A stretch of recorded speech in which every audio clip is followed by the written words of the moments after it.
Hello everyone. Today I want to be upfront about the single assumption we are making. We are grounding Neville's survival in the same rule canon gave Lily. A willing sacrifice made when a choice to live was offered, and you will see exactly why Voldemort makes that offer. Everything else we build from the book's own rules. Let's begin. On the night of October the 31st, 1981, a light burned in the kitchen window of a small cottage in Godric's Hollow. Inside, James Potter was losing a battle with a pumpkin. He had promised Lily he could carve it without magic, the Muggle way, because she said her father used to do it every year, and he wanted to give her that. The knife slipped for the third time. James swore under his breath, glanced at the door, and quietly fixed the pumpkin's crooked grin with his wand, while Lily pretended not to see. On the hearth rug, a small boy with untidy black hair was stacking wooden blocks and knocking them down, delighted by the noise. He was 15 months old. His name was Harry. It was a completely ordinary evening. A young family, a warm room, a badly carved pumpkin. And that is exactly what should stop you cold. Because in the story, this house does not get an ordinary evening. In the story, before this night is over, this cottage is a ruin, this family is destroyed, and the whole wizarding world is shouting one name. So here is the question this entire video is going to answer. Why is this house still standing? And whose house is burning instead? To understand that, we have to go back 20 months to a shabby room above a pub in Hogsmeade. In the early spring of 1980, Albus Dumbledore climbed the stairs of the Hog's Head to interview a woman named Sybil Trelawney for the post of divination teacher. He did not expect much. He got the interview of his life. Halfway through their conversation, Trelawney's eyes rolled back, her voice dropped into something harsh and hollow, and she spoke a true prophecy. It told of one with the power to defeat the Dark Lord, a child who would be born at the end of July, born to parents who had defied him 3 times. It said the Dark Lord would mark this child as his equal, and that the child would have a power he knew nothing of. She never remembered saying a word of it, but someone else heard the beginning. A young Death Eater had been caught listening at the door, and he was thrown out before the prophecy finished. His name was Severus Snape. He carried the first half of that prophecy straight to his master, the way a man carries a lit match into a room full of dry straw. Now, hold on to this detail, because everything turns on it. Voldemort never heard the whole prophecy. He never heard the part about a power he knew nothing of. He heard only this much. A boy, born at the end of July, to parents who had defied him 3 times, would have the power to bring him down. 2 families fit. Both of them. Harry James Potter, born on the 31st of July, 1980, to James and Lily Potter, who had slipped through Voldemort's fingers 3 times, and Neville Longbottom, born 1 day earlier on the 30th of July, 1980, to Frank and Alice Longbottom. 2 of the finest auras of their generation, a married pair of professional dark wizard catchers who had faced Voldemort himself 3 times and walked away. In the story, Voldemort weighed those 2 names and chose Harry. He looked past the pure-blood child and fixed on the half-blood, the boy with a Muggle-born mother, the boy whose blood looked most like his own. Dumbledore always believed that choice revealed something.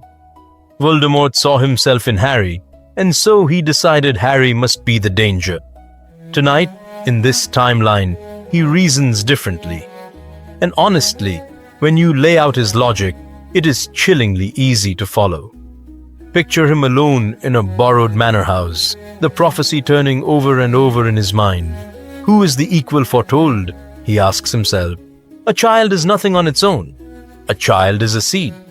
So look at the soil. On one side, the Potter boy.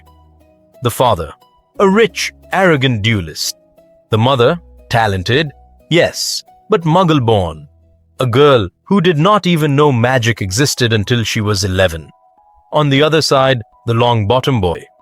2 auras, trained hunters of dark wizards, both from long wizarding lines. The mother, one of the sharpest combat witches the ministry has produced.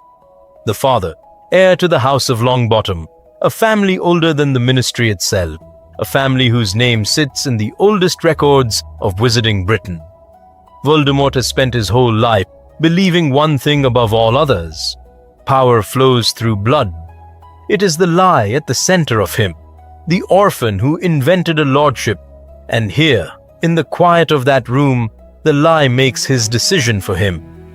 The equal foretold in the prophecy, he concludes, could only grow from the deepest roots. The old blood, the aura blood, the Longbottom boy. And notice the bitter irony, because it is the same irony as canon, just reflected in a mirror. In the story, Voldemort chose the boy who was most like himself. In this story, he rejects that boy for exactly the reason he hates himself. The half-blood child, he decides, is beneath the prophecy, not worth his attention, not worth an evening. He says the name aloud to no one, Longbottom. From that moment, the Potter's fate and the Longbottom's fate swap places, and neither family knows it. Dumbledore, to his credit, never gambles on guessing Voldemort's pick. Word reaches him through his sources that the Dark Lord is hunting a child born at July's end, and he moves to protect both families at once. The Potters vanish into Godric's Hollow behind a Fidelius charm, that extraordinary piece of magic that buries a secret inside a living person's soul, so that no one can find the hidden place unless the secret keeper himself chooses to tell them. The Longbottoms take a different path. Frank and Alice are Aurors, and Aurors trust wards they can hold in their own hands. They withdraw with their son to a low stone farmhouse on the moors, a property of Frank's family, and they layer it in protective enchantments until the air above the chimney shimmers like heat. For a year, nothing happens. The war grinds on. People die, people disappear, and every week the Order of the Phoenix grows thinner. And somewhere inside the Order, unseen, information keeps leaking out through a crack no one can find. Dumbledore knows there is a spy. He has known for months. He simply cannot see the small, watery-eyed man standing right in the middle of every meeting, agreeing with everyone, remembered by no one. Peter Pettigrew has been passing secrets to Voldemort for a year, and in the last week of October 1981, Peter passes him the one that matters. He has heard, through the Order's own guard rotations, roughly where the Longbottoms are hidden, out on the moors, behind Auror wards, but behind no Fidelius. It is not an address, it is enough. For a wizard like Voldemort, it is more than enough. Here is the detail that should make your skin crawl. Peter is also, at this point, the Potter's secret keeper. Sirius Black had convinced James and Lily to make the switch quietly, thinking no one would ever suspect weak little Peter, while Sirius drew the danger onto himself as a decoy. The plan worked perfectly. It worked so perfectly that Peter was able to hand Voldemort the location of the Potter's cottage in the same breath, and Voldemort filed it away for later. The Potter boy could wait. The Potter boy was nobody. On Halloween night, the Dark Lord had an appointment on the moors. It is a cold, clear night, and the wind smells like rain. Frank Longbottom is standing at the kitchen window with a cup of tea going cold in his hand, watching the dark line of the hills, because that is what Aurors do even on their nights off, when the outermost ward dies. He feels it break the way you feel a tooth crack, a soundless snap, somewhere behind the breastbone. The teacup is already falling as he turns, and he is shouting before it hits the floor. Alice, he's here. It's him. There is no panic in the house, and that is the terrible thing. There is only procedure. Alice takes the stairs 3 at a time toward the nursery, wand out, moving like the professional she is. Frank plants himself in the hallway facing the front door, and he does something that tells you everything about Frank Longbottom. He straightens his collar. The second ward falls, then the third, faster. Whoever is outside is not picking the locks. He is tearing the door off the world. The front wall of the farmhouse does not explode. It simply stops existing, stone and timber folding away into the dark like a page being turned. And there, framed against the night, stands Lord Voldemort. What follows is not an execution. It needs to be said clearly, because this timeline earns its boy who lived. What follows is one of the great duels of the war, and Voldemort will carry the memory of it, though he will never admit that to anyone. Frank's first curse is on its way before Voldemort's foot crosses the threshold. Voldemort bats it aside and answers with a lance of green light, and Frank is already gone from where he was standing, moving through his own home like water, using the door frames, the stairwell, the oak dresser that his grandfather carved, every inch of ground he knows, and his enemy does not. He is not trying to win. Understand that. Frank Longbottom is a professional, and he knows exactly what is standing in his hallway and exactly how this ends. Every second he stays alive is a second for Alice. He is spending his life deliberately, one heartbeat at a time, and he makes it expensive. Twice, Voldemort's shield is actually struck. Once, a blasting curse passes close enough to tear the hem of his robes. In the freezing dark of the moors, the ruined house lights up green and red and white like some horrible celebration, and it goes on, by the standards of such things, for a very long time. But there is only one way it ends. A feint, a half step, a curse that comes through the gap where the kitchen wall used to be, from an angle even Frank cannot cover. Green light. And Frank Longbottom falls in the wreckage of his hallway, his wand still in his hand, his heart still 40 seconds ahead of his enemy, because 40 seconds is what he bought. Voldemort steps over him without looking down. That detail matters. Remember it. He steps over the body of the finest fighter he has faced in years, as if it were a fallen coat rack, because in his understanding of the world, Frank Longbottom's death meant nothing. It was an obstacle, removed. He climbs the stairs. The nursery door is locked and warded, and it delays him perhaps 3 seconds. Inside, the Window's Escape enchantment is dead. The anti-apparition field, his own, presses down on the house like a stone lid, and Alice Longbottom has stopped trying to run. She's standing in front of the crib. In the crib, woken by the noise, a round-faced boy of 15 months is standing up, gripping the rail, watching the door. The door opens now. Here is the moment everything in this video flows from, so let's slow all the way down. In the timeline, you know, at Godric's Hollow, Voldemort offered Lily Potter her life. Stand aside, he told her again and again. He did it because Severus Snape had begged him for that one favor. And it was that offer, refused, that armed the oldest magic there is. A mother who dies for her child when she has been given the chance to live throws a protection over that child that Voldemort cannot see and could never understand. There is no Snape begging for Alice Longbottom. Snape has never spoken to her, so why would Voldemort make the same offer here? Because of what Voldemort is when he's winning. Remember who this man is. He is not just a killer. He is a recruiter, a propagandist, a collector of old names. Half his movement is built on the great pureblood houses, and the House of Longbottom is as old as any of them. Frank died fighting, and that is one kind of message. But the widow, spared by the Dark Lord's mercy after she yielded, living out her days as proof that resistance is death and submission is life. That is a better message. That is worth more to him than one more body. So Voldemort, standing in the doorway of that nursery with the night at his back, does something he almost never does. He offers, "Stand aside," he says. His voice is almost gentle. "You have lost enough tonight. The House of Longbottom need not end in this room. Give me the boy and live." Alice Longbottom does not move. "Stand aside, woman. I will not ask a third time." She answers him. Witnesses will never hear it, and history will never record it. But he hears it, and I think it stays with him, somewhere in whatever is left of his soul, for the rest of his existence. She says, "You will have to go through me, and it will not be enough. you will find that nothing you do tonight will ever be enough. He asks a third time anyway.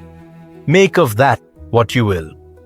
Then the green light fills the nursery, and Alice Longbottom falls beside her son's crib, and the old magic, the magic Voldemort has spent 50 years refusing to understand, settles over the child like a sealed vow. Voldemort steps forward. He looks down into the crib at a small, round, tear-streaked face. At the child his whole campaign of terror has narrowed to. The seed of the old blood, the equal foretold. And he raises the yew wand and speaks the killing curse for the third time that night. You know what happens next. The world knows what happens next, even in this timeline where the names are different. The curse strikes the boy, and the boy does not die.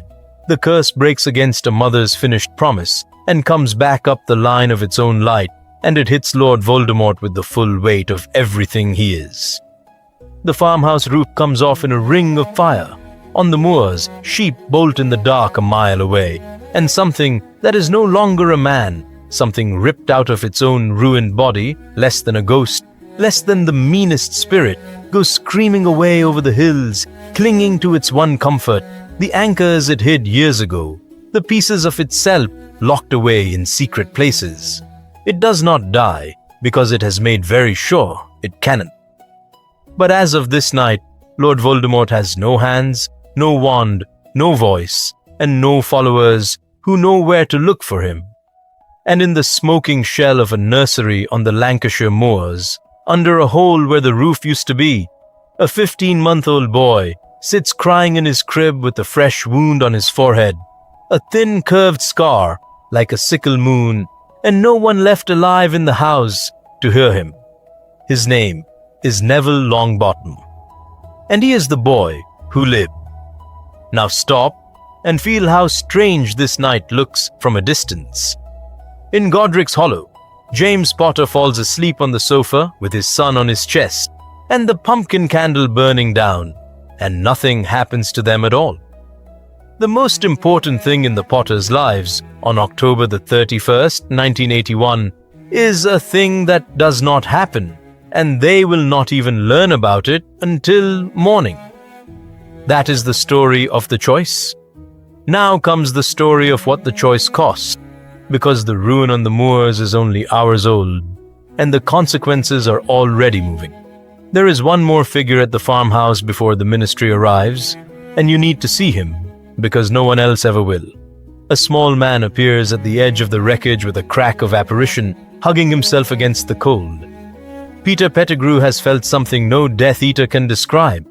The dark mark on his arm turning faint and strange, and he has come to see with his own eyes. He stands in the ruined hallway. He looks at Frank Longbottom's body, and he makes a small, sick sound. And then Peter does what Peter always does. He calculates. If the master is gone, the master's people will fall, and the ones who fall will talk. But only the master knew who his spy inside the order was. Voldemort kept that secret close, and Peter knows it. Which means that if Peter simply walks back into the order tomorrow with a shocked face and open arms, no living soul can contradict him. His eye catches something in the rubble at the foot of the stairs. 13.5 inches of yew, pale as bone, lying where it fell from its master's burning hand.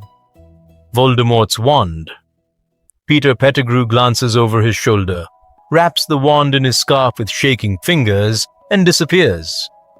The Aurors who arrive 20 minutes later will search that ruin down to the foundation stones, and they will always wonder why the Dark Lord's wand was never found. File that away. It is going to matter in 13 years. The baby is still crying when help finally comes. It is Albus Dumbledore himself who climbs what is left of the stairs, and the witnesses on the ground will say afterward that he was in that nursery, alone with the child, for a long time. When he comes down, he is carrying the boy wrapped in his own traveling cloak, and the people who know Dumbledore best say they have never seen his face look so old, because Dumbledore, almost alone in the world, understands most of what happened in that room. And Dumbledore, almost alone in the world, understands the problem that is coming. But that is the next chapter of this story. By sunrise, on the 1st of November, the news is everywhere, tumbling through the wizarding world like a dam breaking. Owls fly in daylight in flocks that make the Muggle news. Total strangers embrace in the streets. 11 years of terror end overnight, and everywhere, in every kitchen and every pub from Cornwall to the Hebrides, people are raising their glasses and saying the same words. To Neville Longbottom, the boy who lived, the celebrations last a week, the consequences last a generation, and they start falling at once, like dominoes nobody can see the end of. Start with the boy himself. Neville has one living close relative, his grandmother, Augusta Longbottom. Frank's mother, a tall, fierce, iron-backed witch who buries her only son and her daughter-in-law in the same grave in the little Lancashire churchyard where Longbottoms have been buried for 300 years. She does not weep at the funeral. She stands like a monument in her old-fashioned hat, holding a sleeping baby against her shoulder. And when the last mourner has gone, she stays by the grave alone and tells Frank, quietly, that she will see it done properly. Nobody ever asks her what she meant. Nobody ever needs to. But before Neville can go home with her, Albus Dumbledore has to face an arithmetic problem that has no answer. And this is a piece of the story that changes everything downstream, so pay attention to it. In the timeline, Dumbledore took the orphaned boy to his mother's blood relatives. That was not sentiment. Lily's sacrifice lived on in Harry's blood, and Dumbledore could seal that protection into a home where his mother's blood dwelt, in the person of her sister Petunia. As long as Harry called that house home, no harm could touch him there. It was the deepest shield Dumbledore could build, and it required one ingredient, the blood of the mother's family. Alice Longbottom has no family. Dumbledore searches, and this is the quiet tragedy underneath the tragedy. The war has already eaten Alice's line. Her parents, dead. No brothers, no sisters, no cousins on any branch he can trace. Alice was the last of her blood, and her blood now lives only in one place, in the veins of a 15-month-old boy. The Great Protection, the one that hid Harry Potter for 10 years in another world, simply cannot be built. There is no door to anchor it to, so Dumbledore does the only thing left. He goes to Augusta Longbottom, and he tells her the truth, or most of it. The boy is protected by what his mother did, protection that lives in his very skin, but there will be no hidden fortress for him, no untouchable house. There will be wards, and watchfulness, and wand work, and that will have to be enough. Augusta listens with her hands folded, and then she says the sentence that tells you where Neville's spine eventually comes from. Then he will grow up in his family's house, with his family's name, and anyone who objects may take it up with me. And so the boy who lived goes home to Longbottom House, an old grey manor with too many chimneys, to be raised by his grandmother behind 3 centuries of family wards, with an order guard rotating quietly beyond the gates, because Dumbledore trusts stone and vigilance where he cannot use blood. Dumbledore keeps his deepest fear to himself. He was in that nursery. He saw the scar, a cursed scar, a living scar. And Albus Dumbledore is perhaps the only person alive capable of beginning to guess what such a wound might carry inside it. He does not know. Not yet, not for years. But on the night of November the 1st, 1981, he writes 3 lines in a private notebook and locks it away. And the last line is a question. What came off him, and where did it go? Hold that question. It is the engine buried under this entire story. Now, the second domino. The Death Eaters. Their master is gone, and their mark is fading, and they scatter like startled birds. Some run. Some, like Lucius Malfoy, stroll into the ministry with grave faces and lawyers, swearing they acted under the imperious curse, under mind control and buying their way back to respectability. But a hardcore does not run and does not lie. And the hardest of the hard is Bellatrix Lestrange. Bellatrix does not believe her master is dead. She is right, incidentally, which makes her more dangerous, not less. And her grief curdles very fast into a single obsession. The thing that broke him is a baby. A baby in a manor house in Lancashire. If she cannot restore her master, she can at least finish his work. And perhaps, whispers the maddest part of her, the child is the key to bringing him back. Whatever was done in that nursery, the boy was there. The boy knows. In his blood, if not his mind. 3 weeks after Halloween, on a moonless November night, 4 figures come over the wall of Longbottom House. Bellatrix Lestrange, her husband Rodolphus, and his brother Rabastan. And a fourth, a young man whose presence will shock the wizarding world at his trial, Barty Crouch Jr., the son of the head of magical law enforcement himself. They are met on the lawn. Because Dumbledore's watchfulness was not decoration, and the duty officer beyond the gates that night is Alastor Moody, the most paranoid Auror who ever lived, who has spent 3 weeks telling anyone who would listen that the fanatics would come for the boy. The fight on the frozen lawn of Longbottom House is short, ugly, and famous. Moody's alarm brings 6 Aurors inside, 4 minutes. It also brings Augusta Longbottom out of her front door in her dressing gown, 1 first. The story becomes legend within a month, and for once, the legend is accurate. Bellatrix Lestrange, duelist of terrible gifts, fighting her way toward the nursery window, and between her and the wall, an old woman in a hairnet who does not give 1 inch of ground. Augusta is not Bellatrix's equal in power. She does not have to be. She has to hold a stretch of gravel path for 90 seconds, and she holds it, shouting, "The neighbors swear," not spells but scolding, as if the most feared witch in Britain were a rude child on her property. All 4 attackers are taken alive, and their trial that winter becomes the defining public spectacle of the war's end. Barty Crouch Sr., grey-faced, sentencing his own son to Azkaban for life, while the boy screams that he is innocent.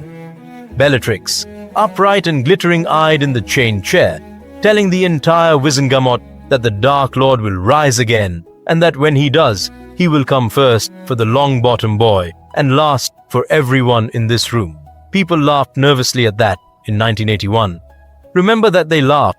The Lestranges and Crouch Jr. go into Azkaban's highest cells, and Augusta Longbottom goes home, puts her hat back on its stand, and raises her grandson. But from that night on, there is a case of dragonhide gloves by the front door and a dueling schedule pinned in the kitchen, because Augusta has understood something the celebrating public has not. The war did not end. It paused. The third domino falls in a courtroom too, and his name is Severus Snape. Understand Snape's position in this timeline, because it is one of the most complete reversals in the whole story. In the story, Snape learned that the prophecy he had reported was aiming Voldemort at Lily Evans, the one person he loved. It broke him. He crawled to Dumbledore, begged for her protection, and turned spy at mortal risk, and everything he did for the rest of his life flowed from her death. In this timeline, Voldemort chose the Longbottoms. Lily was never in danger. Snape never had a reason to crawl to anyone. So when the Master fell, Severus Snape was exactly what he appeared to be, a 21-year-old Death Eater with a dark mark on his arm, and nobody in the world willing to speak for him. They catch up with him in December.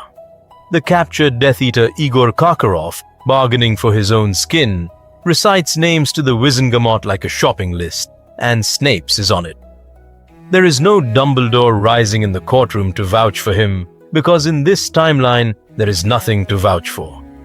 There is only a thin, sallow young man in the chained chair who offers no defense at all, who stares over the heads of the court as if the proceedings bore him, and who is sentenced on Karkaroff's testimony and the mark on his own arm to Azkaban. I want you to hold one image from that trial. As they lead him out, Snape passes the public gallery, and for half a second, his eyes stop on a young red-haired woman sitting beside James Potter. A woman who came, perhaps, because she once knew the accused a lifetime ago when they were children in the same dismal town. Lily Potter looks at Severus Snape. Snape looks away first. Neither of them says a word, and the door closes, and that, for the next 14 years, is that. In his cell, Snape does what almost no prisoner of Azkaban can. He survives with his mind intact. The Dementors, those hooded feeders on human happiness, strip their victims by forcing them to relive their worst memories, but Severus Snape is one of the great Occlumens of his age, a master of the sealed mind, and he builds his walls and sits behind them in the dark, year after year, with nothing but his thoughts. And what he thinks about, in the cold, as the years go by, is this. His information killed 2 Auros. He never met and orphaned their son. And if the Dark Lord had weighed the prophecy differently, only differently, the ruin on the moors would have been a cottage in Godric's Hollow, and the woman in the gallery would be in a grave. He did not save her. He was spared her death by a coin coming down the other way. There are men that thought would comfort. It does not comfort Snape.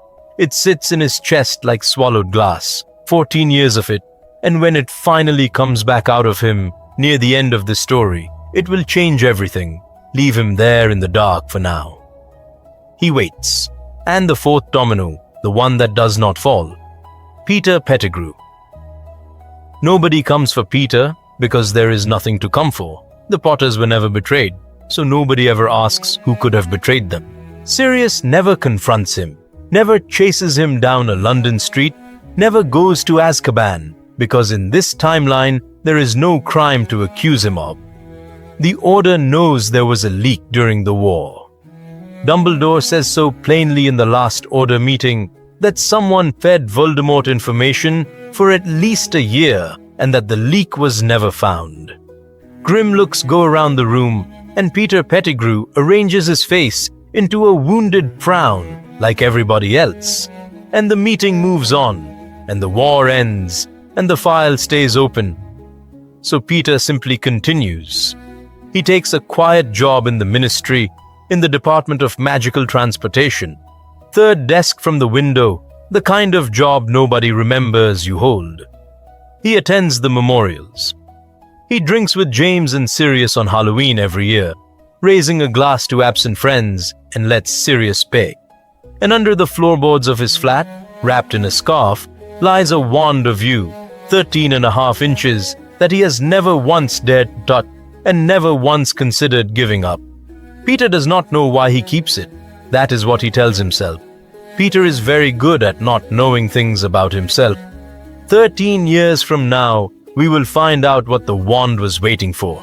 Which brings us, at last, to the Potters and to the strangest inheritance in this timeline: survival.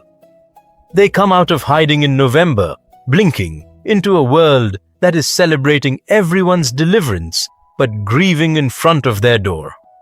Because make no mistake, James and Lily know. Dumbledore never hid from them that the prophecy fit 2 children. They spent a year behind the Fidelius charm, knowing that a coin was spinning in the dark. And on the morning of November, the first they learned how it landed. Frank and Alice, whom they fought beside, are dead. Frank and Alice's son has a cursed scar and no parents, and Harry has a stack of blocks and a birthday one day after the deadliest date in Britain. That knowledge does something permanent to James and Lily Potter. Some survivors flinch away from the family of the fallen because the sight is unbearable. The Potters do the opposite. They go north.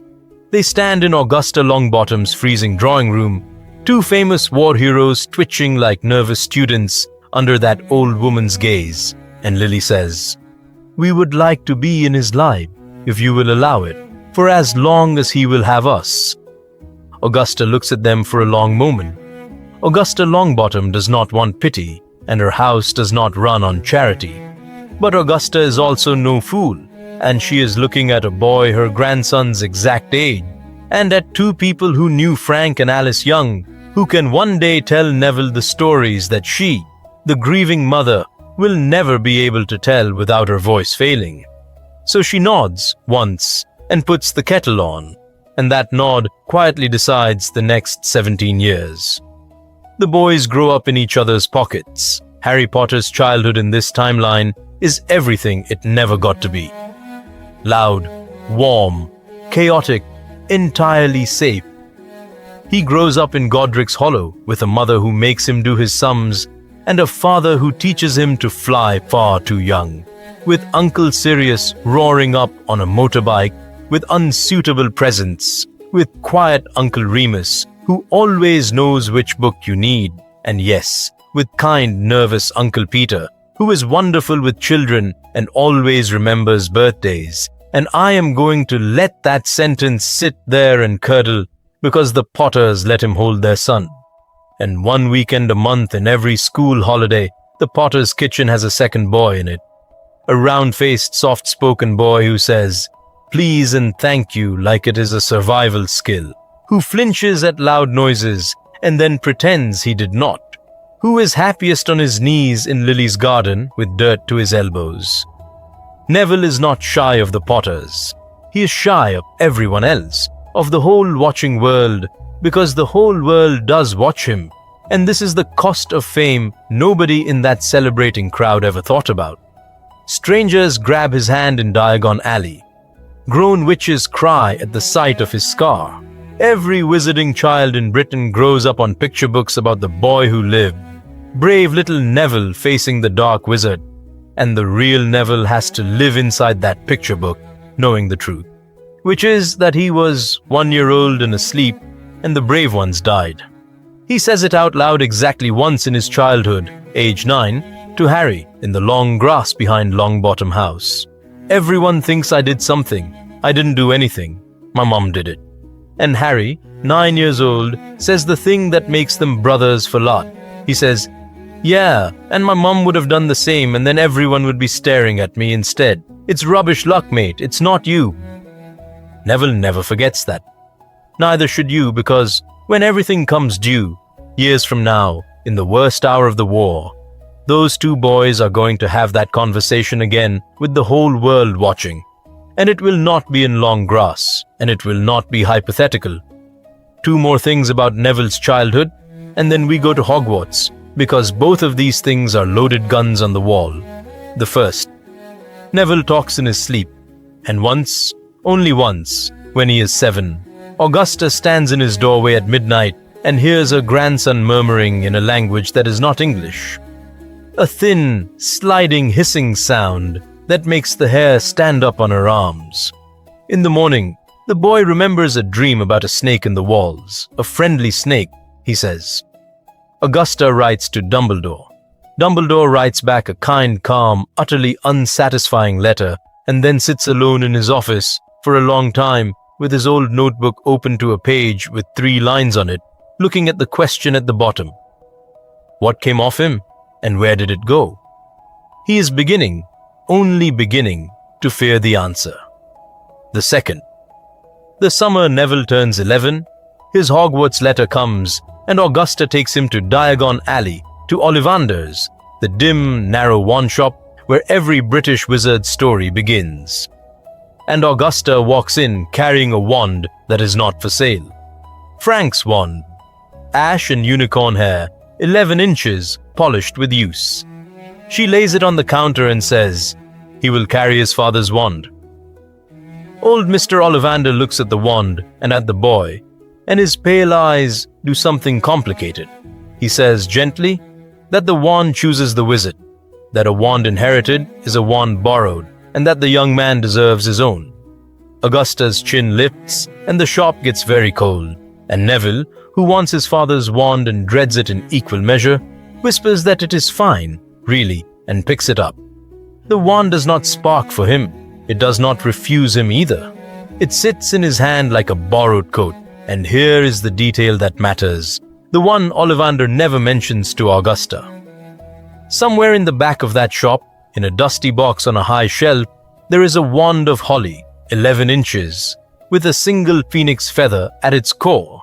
The The phoenix who gave that feather gave only one other, long ago. The other feather lives in a wand of yew, 13.5 inches, which is currently wrapped in a scarf under a floorboard in a shabby London flat. The holly wand has been waiting in that shop for decades for the one hand it was made to choose. And on the day the boy who lived finally walked through the door, he bought his father's wand instead, and the box on the high shelf stayed shut. Not forever though. Wands are patient. Remember the holly wand. It comes off that shelf at the exact moment this story breaks your heart. So there he stands, on the 1st of September, 1991, on platform 9 3/4, 11 years old, in a new school robe with his father's wand in his pocket, and his toad, Trevor, escaping from his other pocket, while an entire train platform pretends not to stare at his forehead. Neville Longbottom, the most famous child in the wizarding world, who would trade all of it to be anyone else. And shoving through the crowd toward him, trunk rattling, hair a mess, grinning like the morning of a holiday, comes Harry Potter, the boy nobody stares at. "Budge up," says Harry. "I found us a compartment. There's a kid in it with red hair who says his brothers told him first years have to wrestle the giant squid, and I want to be there when he finds out they don't." Hogwarts is waiting. And so, in a turban, is something else. 3 things happen on the Hogwarts Express that will still matter 7 years later. The first is Ron Weasley, 6th son of a family that has produced nothing but Gryffindors and hand-me-downs. Funny, loyal, and carrying a chip on his shoulder the size of a quaffle, because it is hard enough being the youngest brother of 5 without ending up in a train compartment with the boy who lived on one bench and James Potter's son on the other. Ron spends the first hour trying too hard, the second hour making them both laugh so much that Harry falls off his seat. And by the time the sweets trolley has been and gone, something has quietly locked into place among the 3 of them that no Dark Lord will ever manage to unlock. The second is a girl with a great deal of brown hair who appears in the doorway mid-afternoon hunting for a lost toad, recognizes the round-faced boy holding it, and announces that he is in 3 of the books she bought for background reading, and that 2 of them contradict each other about his scar. Neville goes red to his ears. But here is the thing. Hermione Granger, Muggle-born, 11 years old, terrified of this new world and hiding it under a mountain of preparation, is the first stranger Neville has ever met, who is more interested in the contradiction than in the scar. She wants to know why the books disagree. Nobody has ever asked Neville a why before. They have only ever wanted to touch his forehead. He does not know it yet, but he has just met the person who will still be asking why beside him in the last hour of the war. The third is a pale boy with white blonde hair who slides the door open outside Scotland, flanked by 2 large friends, and introduces himself as Draco Malfoy. He has come to offer the famous Neville Longbottom some advice about choosing the right sort of friends, with a glance at Ron that prices the Weasleys to the Connaught. And Neville, shy, stammering Neville, who apologizes to furniture he bumps into, hears that tone, the pure-blood ledger of who counts and who does not, the exact arithmetic that murdered his parents, and says, in a small, clear voice, "I think I've already chosen. Thanks." Watch that. It is the first public flash of the thing Alice Longbottom died protecting. It will not be the last. Then the castle, the boats, the doors, and the sorting hat. And I want to slow down here because what the hat says to these 2 boys is one of the most important scenes in this whole timeline.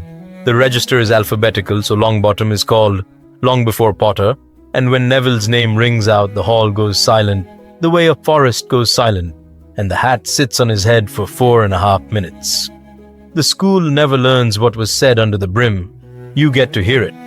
The hat's voice, small and thoughtful in Neville's ears, walks through him, room by room. Loyalty, it says, enough to build a house on. A slow, deep sort of courage, the kind that does not know it is courage, the kind that thinks it is just stubbornness. And then the hat goes quiet, and when it speaks again, its voice has changed, and it says, and something else. Something that is not you, cold and clever and very old, coiled away down deep where you have never looked. There is Slytherin in you, boy, and it is not yours. And I cannot tell you what it is. I can only ask where you wish to go. An 11-year-old, alone on a stool in front of 1,000 eyes, being told there is something coiled inside him that is not him. Neville grips the stool and thinks of his mother, whom he cannot remember, standing in front of a crib. And he whispers so quietly that only the hat can hear, "Wherever they were, put me where they were." "Gryffindor," says the hat, out loud to the hall. And quietened. Only to Neville, in the last second before it is lifted away, it says, "For what it is worth, I think the cold thing lost tonight." He walks to the Gryffindor table with his ears burning while the hall roars. And a few minutes later, when Potter, Harry, is called, the contrast could not be starker. The hat is on Harry's head for 4 seconds. Gryffindor. It barks, like his father before him, and the table cheers a boy they have never heard of. And that is the entire event, because this Harry Potter is exactly what he appears to be. A brave, happy, slightly cocky child with nothing hidden in him at all. 2 boys, 1 hat, and a difference of 4.5 minutes. Dumbledore, at the staff table, applauds with everyone else, and over his half-moon spectacles, his eyes stay fixed on that hat, and he does not blink for a long time. Another line goes into the locked notebook that night. Now, the school year. I am not going to walk you day by day. What matters is what changed and what refused to change, because this timeline has a strange gravity to it. Some moments insist on happening in every world, and part of the eerie pleasure of this story is watching them arrive by different roads. The flying lesson, for instance, it is still Neville's remembrall, that little glass ball of forgetfulness his grandmother sends by owl. It is still Draco Malfoy who snatches it when its owner is sprawled on the grass with a bruised wrist after his broom bucked him off, because Neville, celebrity or not, flies like a sack of flour, and the whole class saw, and his famous face has never been redder. And it is still a messy-haired boy who goes up after Malfoy without a second's thought, screaming turn on a broomstick like he was born on one, and takes a 50-foot diving catch that makes Professor McGonagall forget every rule she has ever enforced. By dinner, Harry Potter is the youngest Gryffindor seeker in a century, and Neville has his remembrall back, and Ron is telling the story to anyone who will hold still. The road was different. The moment insisted. The troll at Halloween. It is still Hermione, friendless in a bathroom, crying through the feast, because clever, sharp-edged girls get the same treatment in every timeline until somebody grows up. It is still 2 boys who run the wrong way to get her. Except this time, it is 3, and it is Neville. Of all people. Neville, who is afraid of his own cauldron, who ends up on the troll's shoulders with his arms around its face, because Hermione was on the floor and there was no time to be scared in. When McGonagall arrives, the troll is unconscious. Ron is white as chalk, having levitated its own club onto its head, and the 4 of them are standing in the rubble, lying to a teacher in perfect unison. From that night, they are a unit. The castle learns it fast. You do not get one of them, you get all 4. And underneath the school year, something is hunting. Strange things collect around the 3rd floor corridor that the headmaster forbade at the start of term feast. The 4 of them trip over the pieces the way children do. A midnight dare gone wrong, a locked door, and behind the locked door a dog the size of a cottage, with 3 heads standing on a trapdoor. Hagrid, the gamekeeper, who could not keep a secret in a bucket, lets slip that whatever the dog guards involves his old friend Dumbledore and a name, Nicholas Flamel. Hermione runs the name down in a library book weeks later. Flamel, the only known maker of the Philosopher's Stone, the stone that gives endless gold and endless life. Endless life. Now think like Dumbledore for a moment, because Dumbledore placed that stone in the school on purpose. And in this timeline, his reasons are colder and sharper than mere friendship to Flamel. 10 years ago, something that refused to die went screaming over the moors. Dumbledore has spent 10 years listening for it. And this past summer, his listening posts abroad began to whisper about a shadow in the forests of Albania, about small animals found dead without a mark, about a feeling in certain villages like a held breath. So when Flamel reported thieves sniffing around the stone, Dumbledore did not just offer to guard it. He offered to guard it in the one place in Britain he personally watches every single day. If the shadow was strong enough to reach for the stone, Dumbledore wanted the reach to happen under his own roof. The stone is not just treasure in a vault. It is bait on a hook. He's very nearly too clever. Because the shadow does not break into Hogwarts. It is carried in through the front door, wrapped in a turban, on the head of the new Defense Against the Dark Arts teacher. Poor, stammering Professor Quirrell, who went to Albania on his summer travels curious and came back occupied. There are two faces under that turban, and the second one spends the entire school year 8 feet from Albus Dumbledore's chair at every meal, starving, patient, and planning. And 8 feet from that face, most meals, sits a boy with a sickle moon scar. Here is a small, quiet horror. This timeline serves you. Several times that year, Neville's scar prickles at dinner, a thin, hot wire of pain, and he rubs it and thinks nothing of it, because it is an old wound and old wounds ache. He has no idea that the ache has a direction. He has no idea that it points, every time, at the back of a purple turban. Nobody in the castle knows enough yet to do the arithmetic. That ignorance has a price, and the school year ends with the price coming due. You know the shape of the ending, so I will give you this timeline's version of it at speed. The children work out that the stone is in danger and cannot make any adult listen on the right night. Dumbledore is lured to London by a fake summons. The four go down the trapdoor themselves, and the obstacle course beneath the school takes them apart one by one, each surrendering what the next stage needs. The Devil's Snare, a strangling plant in the dark, is Neville's alone, and this is the first time Hogwarts sees what he is when the subject is growing things. He talks to the class of plant like a handler calming a dog, keeps everyone limp while it sulks, and walks them out of it without a scrap. The flying keys are Harry's. The giant chessboard is Ron's, and it costs him what it always costs him. He looks at the board, sees the only winning line, and puts himself in the way of the queen, so his friends can cross, and goes down white-faced and smiling. Hermione solves the fire and the potions with pure logic, and there is only enough potion for one to go forward, and it should be Harry, the best duelist of them, and Harry knows it.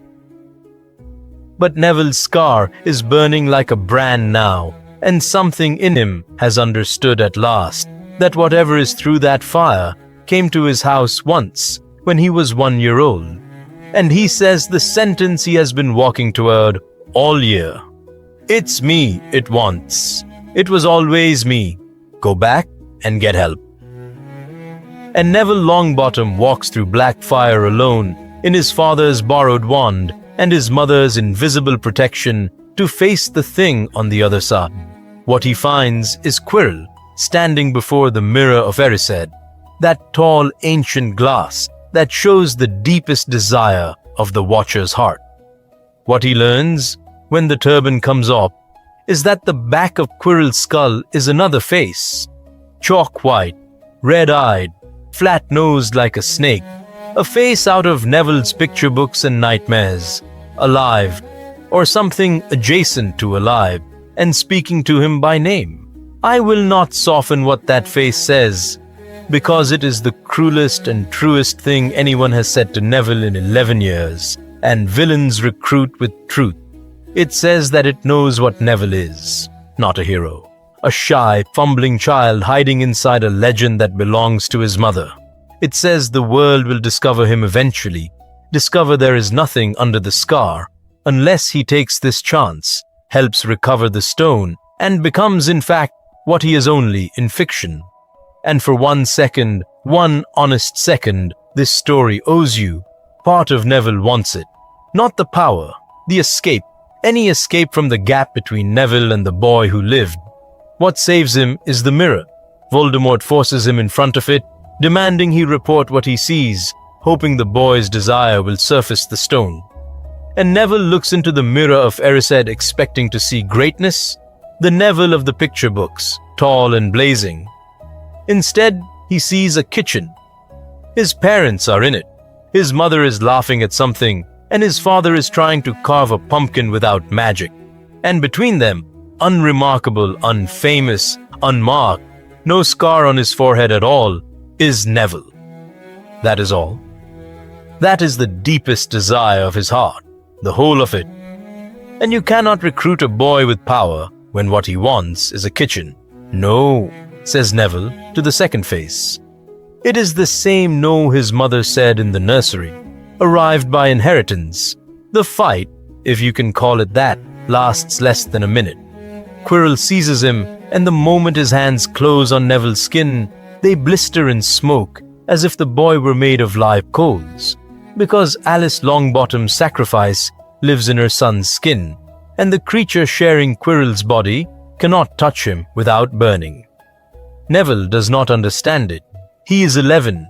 He simply grabs the burning hands and holds on, screaming, while pain splits his scar and the world goes white, and he is still holding on when the ancient magic wins and Quirrell comes apart, and the last thing Neville sees before the dark takes him is a shred of grey smoke with a screaming face tearing away through the ceiling, not dead, fled, again. He wakes 3 days later in the hospital wing under a mountain of get-well cards, and has the first of what will become, over the years, a series of the most important conversations in this story, alone with Albus Dumbledore. Dumbledore gives him truth in careful rations. Yes, that was Voldemort, still alive after a fashion, still hunting a way back. Yes, it was Neville's mother's love that burned him, protection carried in the skin, worth more than any stone. The stone itself, Dumbledore says, has been destroyed by agreement with Flamel, so that hook, at least, is broken. And when Neville asks the question he has carried up from that chamber, "Why me, sir? Why is it always going to be me?" Dumbledore looks at him for a long moment over his folded hands and makes a decision this Dumbledore will make differently from the one you know. He does not hide behind kindly evasion for 5 years. Perhaps because this boy grew up knowing his own legend and deserves the ledger behind it, Dumbledore tells him about the prophecy. Not every word, but the shape of it. A prediction before your birth that fit 2 children. He chose you. And in choosing you, in marking you, he may have made the prediction true. 2 children, says Neville slowly. 11 years old, hospital pajamas, bandaged hands. Who was the other one? I think, says Dumbledore, you have already guessed. Neville lies awake that night doing the arithmetic every viewer of this video has already done. 1 day's difference, 1 evening's choice by a monster weighing bloodlines. That is the entire distance between his life and Harry's, between a kitchen with parents in it and a photograph on his grandmother's piano. It is the kind of knowledge that can curdle into envy and ruin 2 boys' friendship. And I want to be honest, for about 2 weeks it nearly does. Neville is short with Harry and will not say why, and Harry, who is not stupid, corners him at the end of term by the lake and gets it out of him, and then does the thing that Potters apparently do in every universe. He refuses to let someone he loves carry a weight alone. Right? Says Harry. So it's both of us. It was both of us before we were born. You're stuck with me, mate. Deal with it. The train home is loud and ordinary and full of sweets, but pull the camera back one last time before we leave first year. In a shabby London flat, a ministry clerk reads the quiet, half-buried news item about an unfortunate accident befalling a Hogwarts professor, and feels the old scar tissue on his left forearm itch for the first time in a decade, and sits very still for a long time, and then puts the kettle on because it is not time yet. And Peter Pettigrew has made a career of knowing what time it is. And in Albania, in a forest where the birds do not sing, something that has failed twice now coils itself around its rage and begins, with the patience of the dead, to plan a third attempt. It has learned things wearing Quirrell. It has learned the boy is protected in his skin. That force alone will not serve, that he must be reached some other way. Not through his body then, through the crack in his soul that even the sorting hat could feel. And as it happens, there is an object in England, an old school diary in a rich man's library, that is precisely, exquisitely built for reaching into children. Second year is coming, and second year is the year the wizarding world turns on Neville Longbottom. Here is a rule about fame that Neville is about to learn the hard way. A crowd that worships you is not on your side. It is on the side of the story it tells about you. And the moment you stop fitting the story, the crowd does not quietly leave. It turns. Second year begins with a feud that has nothing to do with children. Arthur Weasley, Ron's father, has spent the year pushing a Muggle Protection Act through the Ministry, and it has made him a rich and dangerous enemy. Lucius Malfoy, respectable citizen, generous donor, and unconvicted Death Eater, decides to ruin Arthur Weasley and settle an old score with Dumbledore in a single stroke. In the crush of a Diagon Alley bookshop that August, during a scuffle with Arthur that knocks over half a shelf, Lucius slips a slim black book into the cauldron of the youngest Weasley child, the small red-haired girl starting Hogwarts this year. Her name is Ginny. The book is a diary, blank, 50 years old, with a name on the flyleaf that means nothing to anyone anymore. T.M. Riddle. Lucius Malfoy believes he's planting a nasty dark artifact from his master's old things, something to disgrace the Weasleys. He has no idea what he is actually holding, and neither yet do you, in this timeline. But the shadow in Albania knows, and if it still had a mouth of its own that August, it would have smiled. The diary does what it was built to do. It listens.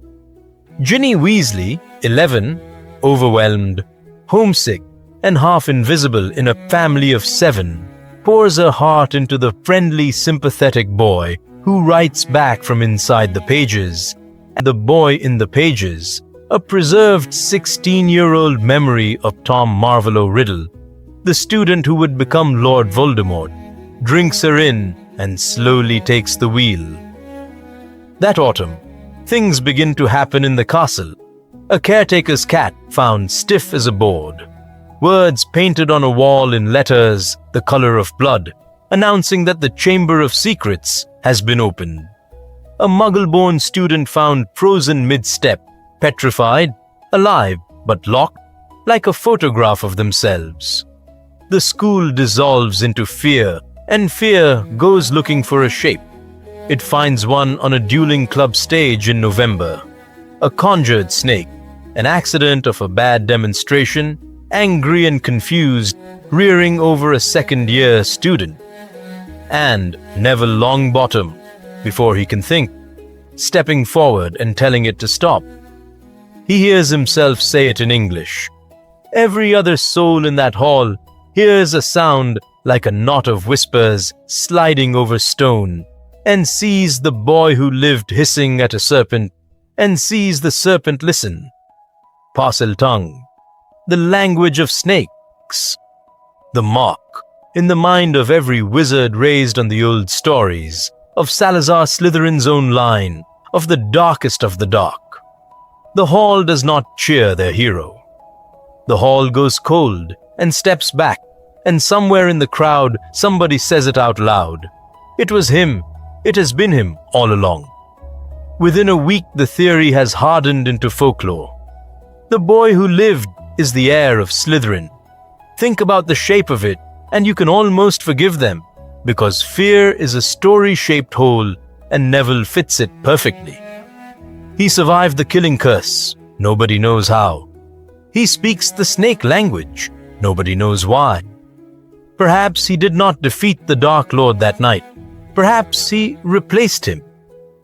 11 years of adoration turn inside out in 11 days. Younger students change corridors when they see him. The picture books quietly vanish from shop windows. A first year throws a jinx at his back in a stairwell, sobbing, because her petrified brother is in the hospital wing and somebody has to be to blame. And Neville takes it. That is the unbearable part, and the part that is purest him. He does not rage at the injustice. He half believes it, because he, alone in the castle, knows what the sorting hat said. There is something cold coiled in him that is not his, and he can talk to snakes, and he never learned how. In the dark of the dormitory, he asks himself the question the crowd is asking and cannot answer it. Am I the weapon? His 3 friends answer it for him, daily, out loud, in public. And Hermione, who deals with fear the only way she knows, disappears into the library to find out what is actually in that chamber, because somebody in this school ought to be asking why. She finds it, of course. She always finds it. A basilisk, the king of serpents, a snake vast and ancient, whose direct gaze is death, and whose reflected gaze petrifies, moving through the walls of the school in the plumbing, which is why the victims are all found near water, and all, so far, lucky. Mirrors, puddles, a camera lens, reflections. She works it out completely, scribbles the answer on a torn page, and is on her way to a teacher when the basilisk, steered that night by the diary, finds her first, around a corner in a reflection. They find Hermione Granger petrified on the 2nd floor with a mirror in one hand and the truth crumpled in the other, and nobody thinks to open her fist for weeks. That is, the winter of 2nd year. The school under siege from inside its own walls, the smartest of the 4 locked in a hospital bed, the crowd certain the monster is a 12-year-old with a scar, and the diary, warm and patient in Ginny Weasley's satchel, getting stronger by the week. It ends the way it must. The diary, sensing the net closing, stops hiding. Words on the wall one May morning announce that a student has been taken into the chamber itself, and the student is Ginny. Ron goes grey. Harry goes very quiet, which anyone who knows the Potters recognizes as far worse. And Neville does the arithmetic of the reflections and the plumbing that Hermione's crumpled page finally surrenders, and works out where the entrance has been hiding for 1,000 years. Behind a sink, in an out-of-order girl's bathroom, marked with a tiny scratched snake, openable by a single word in the one language the whole school hates him for speaking. The 3 of them go down together. I would tell you, they went for help first, and they did. And it went wrong in the usual ways. A fraud of a defense teacher who tried to flee, a collapsed tunnel, and the upshot is the oldest upshot there is. Ron trapped behind a wall of fallen rock, digging with bleeding hands to widen a gap, shouting at them to go on, and Harry and Neville, 12 years old, walking side by side into the throne room of Salazar Slytherin, a mile under the school, where a small red-haired girl lies cold on the wet stone, and a tall, handsome, grey-edged boy stands over her, twirling her stolen wand, wearing a face 50 years out of date. Tom Riddle talks. Tom Riddle always talks. He tells them what he is, a memory made flesh, feeding on Ginny's life like a wick draws oil, an hour at most from walking out of this chamber real and young and armed. He looks at Neville's scar with a hunger that has nothing human left in it, because the diary has spent a year hearing about the boy who broke his future self, and he wants, before he kills him to understand. And it is Tom Riddle, 16 and cruel and showing off, who lets the truth slip at last, taunting Neville about the crack in him, the cold coiled thing, the reason for the snake tongue. Did you never wonder, he says, what rebounded onto you in that nursery? Did you never wonder what he left behind? Neville does not fully understand, neither do you, officially, but the shape is now on the table, and one person far above them, when he hears this scene reported, will understand instantly and completely. Hold on. We are almost there. Riddle hisses the great serpent out of its sleep in the statue's mouth, and the end of second year becomes legend. 2 boys and a blinded basilisk in the dark, because help does arrive. Help in the form Dumbledore's loyalty always takes. A phoenix, red and gold, that puts out the serpent's deadly eyes, and a ragged old hat dropped at the boy's feet, which looks like mockery, until Neville on his knees, empty-handed, his father's ash wand skittering away across the stones, jams the hat on his head and begs it, not for himself, for Ginny, for Ron behind the rocks, for Harry drawing the monster away with shouts and thrown stones, and something heavy and cold slides out of the hat and hits him on the crown of the head. A sword, silver, rubied, goblin-made, with a name on the blade, Godric Gryffindor. Neville Longbottom kills the basilisk of Slytherin the way his father fought, not cleverly, not gracefully, standing his ground in the one doorway it has to come through, driving the blade up through the roof of its mouth as it strikes, and taking a fang through his forearm as it dies. Basilisk venom kills in minutes. There is no cure but one, and the one is already crying on his shoulder, pressing pearl-thick tears into the wound, because phoenix tears heal what nothing else can. And so Neville is on his feet, arm whole, sword in hand, when Tom Riddle, screaming with rage, gathers Ginny's last strength to finish what the snake could not. And Neville looks at the diary lying open on the stones, remembers the fang standing in the basilisk's jaw, and understands, in one clean flash of instinct, what to do about a thing that will not die. He does not duel Riddle. He turns his back on Riddle, which no one has ever done, picks up the fang, and drives it through the diary's heart. The scream that comes out of those pages is not a boy's. Ink bursts from the wound like black blood.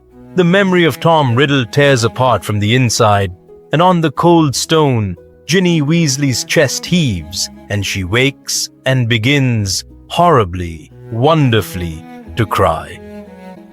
2 things break in that chamber besides the diary, and both of them change the war. The first is Frank Longbottom's wand. Neville finds it under the basilisk's jaw, snapped clean in 2, the unicorn hair holding the pieces together like a tendon. He carries it up out of the dark and cries over it exactly once, alone. And his grandmother, when he comes home that summer, looks at the broken thing for a long moment and then goes to her writing desk and does something that costs Augusta Longbottom more than anyone will ever measure. She writes to Ollivanders. And in July, in the dim, narrow shop, old Mr. Ollivander says nothing at all. No reproach, no triumph. He simply climbs his ladder as if he has been waiting, and comes down with a dusty box from a high shelf. Holly, he says. 11 inches. A single feather from a phoenix's tail. And the moment it touches Neville's hand, warmth runs up his arm like sunlight through water, and a wind from nowhere stirs the dust of the shop into gold. Curious, murmurs Ollivander, and he tells them. The phoenix, whose feather rests in this wand, gave one other feather in one other wand, and Mr. Ollivander remembers every wand he has ever sold. You, 13.5 inches. He does not have to say the customer's name. The shop has gone very quiet. The wand that chose Neville Longbottom is the twin, the brother, of the wand that killed his parents. Why such wands find such owners? Ollivander says, no wand maker can tell you. He says only that the boy should expect remarkable things. Because the brother one did remarkable things. Terrible, he adds softly, but remarkable. Neville walks out of the shop with his true wand at last, 2 years late. And if you think this brother wand business is a piece of flavor text, you have not been paying attention to how this channel loads a wall with guns. The U wand is under a floorboard in London. The Holly wand is in Neville's pocket. Physics will not let me tell you more yet. The second thing that breaks in the chamber is Albus Dumbledore's last comfortable illusion. Because the boys tell him everything, and Dumbledore holds the ruined diary in his long fingers. A thing that thought, that schemed, that nearly reassembled a dead man out of a schoolgirl's soul. And the old question from the locked notebook stands up in his mind and answers itself. He knows what this is. It has a name, one of the darkest names there is, a Horcrux, a vessel holding a torn-off piece of a living soul, the blackest of all anchors against death. It is the how behind the impossible survival on the moors. And with the word comes the true horror, the arithmetic of it. A man who made one would never trust just one. How many times Dumbledore writes that night in the locked notebook, did he do this? And then, below it, in smaller writing, the question that will define the last act of his life and the entire final movement of this story. And is one of them a boy? Because Dumbledore has the whole pattern now. A fragment of Slytherin in the child. A scar that burns in the presence of its maker. The tongue of serpents never learned. Something came off Voldemort that night in the nursery. Something torn loose by the rebounding curse, and it lodged in the only living vessel in the room. Dumbledore does not say it aloud, not to Augusta, not to McGonagall, not for 5 more years, to Neville. Judge him for that when the time comes. He would tell you he needed to be certain, and that certainty required the memory of a man who had it. A man who was, by pure lucky accident of this timeline, still teaching potions down the corridor. Because with Snape in Azkaban, Horace Slughorn never got to retire. Dumbledore kept his old colleague on year after year with flattery and crystallized pineapple. And all through these school years, the one man alive who once told a bright-eyed student named Tom Riddle exactly how Horcruxes work has been 8 staircases away from the headmaster's office. Dumbledore begins his campaign for that memory the very week the diary dies, patiently, gently, over dinners and old brandy, because Slughorn has spent 50 years editing his own recollections in shame. And shame does not open to force. It takes Dumbledore 3 years. Remember, that clock is running under everything that follows, so that is 2nd year. The school apologizes to Neville the way crowds always apologize, instant, totally, and without ever quite saying sorry. And the picture books reappear in the shop windows with a new chapter. Ginny Weasley comes back to herself slowly, with 4 fierce new friends who know exactly what it is like to have Tom Riddle inside your head, and one of them can say it literally, and the 2 of them, Neville and Ginny, share something wordless from then on, the only 2 members of the worst club in the world. 3rd year, by the standards of this story, is almost peace. No Sirius Black escapes from Azkaban in this timeline, because no Sirius Black was ever in it.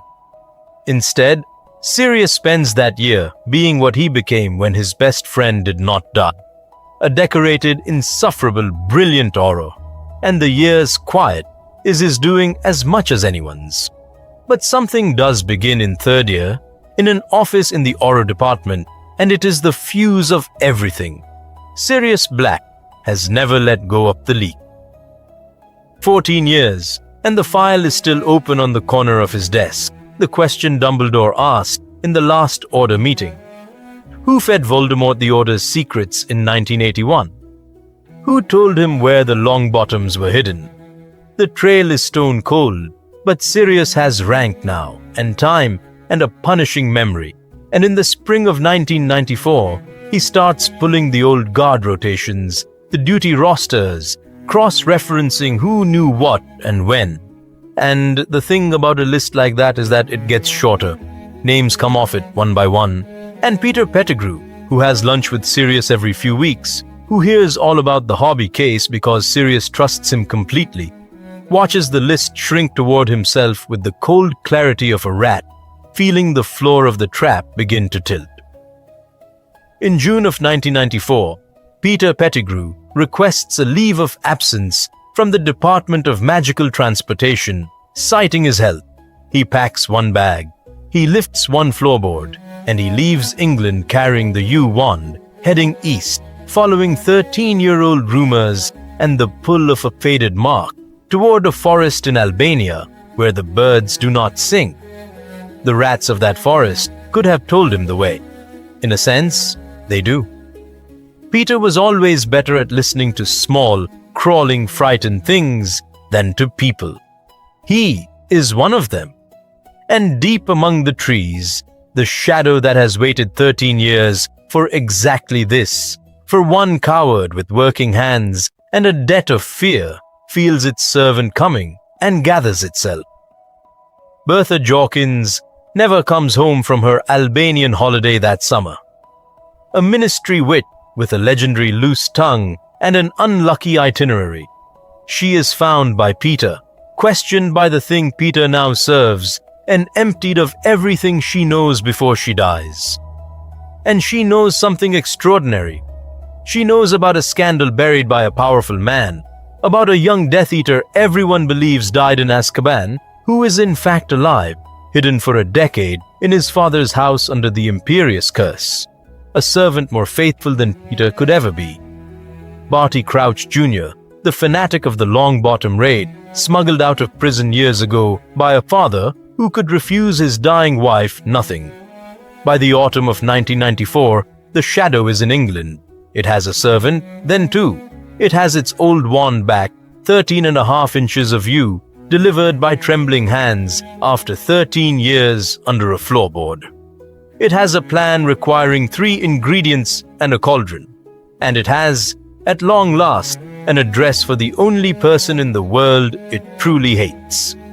4th year at Hogwarts is happening in blissful ignorance all the while. Neville is 14 now, taller, steadier, still the first name on the herbology professor's lips, and the last one picked for anything on a broom. Harry is the finest seeker the school has seen in a generation, and insufferable about it in the way only a beloved friend can be. Ron has grown 6 inches and into himself. Hermione has begun quietly reorganizing the school's injustices in alphabetical order. It is the happiest year of their lives, and I'm telling you about it in 4 sentences, and the shortness is the point. That is how it feels to them. Afterward. 4 sentences long. On a morning in early June 1995, an owl arrives at Hogwarts for Neville Longbottom, and there is no letter. There is a small parcel, and inside the parcel is a hat, battered, familiar, crowned with a stuffed vulture, known to every witch and wizard in Britain from 100 photographs of the war trials. Augusta Longbottom's hat. And pinned to it, a single line of narrow, elegant handwriting that has not been seen in this country for 14 years. Come alone, or she dies where your father died. Where your father died? 4 words. And Neville is 15 months old again, and the whole legend collapses down to what it always was underneath. A boy and a ruin on the moors. Be fair to him before you judge what he does next, because the internet judges this decision in every timeline. He does try. He runs for the headmaster's office and finds the gargoyle seat. Dumbledore summoned to London that morning for an emergency session of the Wizengamot. And if you think the timing of that summons is a coincidence, you have forgotten that the enemy now includes a man who worked inside the ministry for 13 years and knows exactly how to make its paperwork dance. McGonagall is in class. The owl gave a deadline of 1 hour, and the note said alone, and Neville, who watched a first year get petrified as a stand-in for him 2 years ago, who has spent his whole life doing arithmetic about who gets hurt in his place, was never going to spend Harry or Ron or Hermione on this. He leaves a note on Harry's pillow because he is not a fool. And then the boy who lived walks out of the gates of Hogwarts alone, takes the parcel's outer wrapping in his hand, and speaks the word written under the postmark. And the paper glows blue, and the portkey takes him. He lands on the moor where he was born. The farmhouse ruin is still there. His family never rebuilt and never sold, and the local wizards say the stones remember. And among the fallen stones, at the exact spot where the front wall once stood, a fire is burning under a cauldron the size of a bathtub.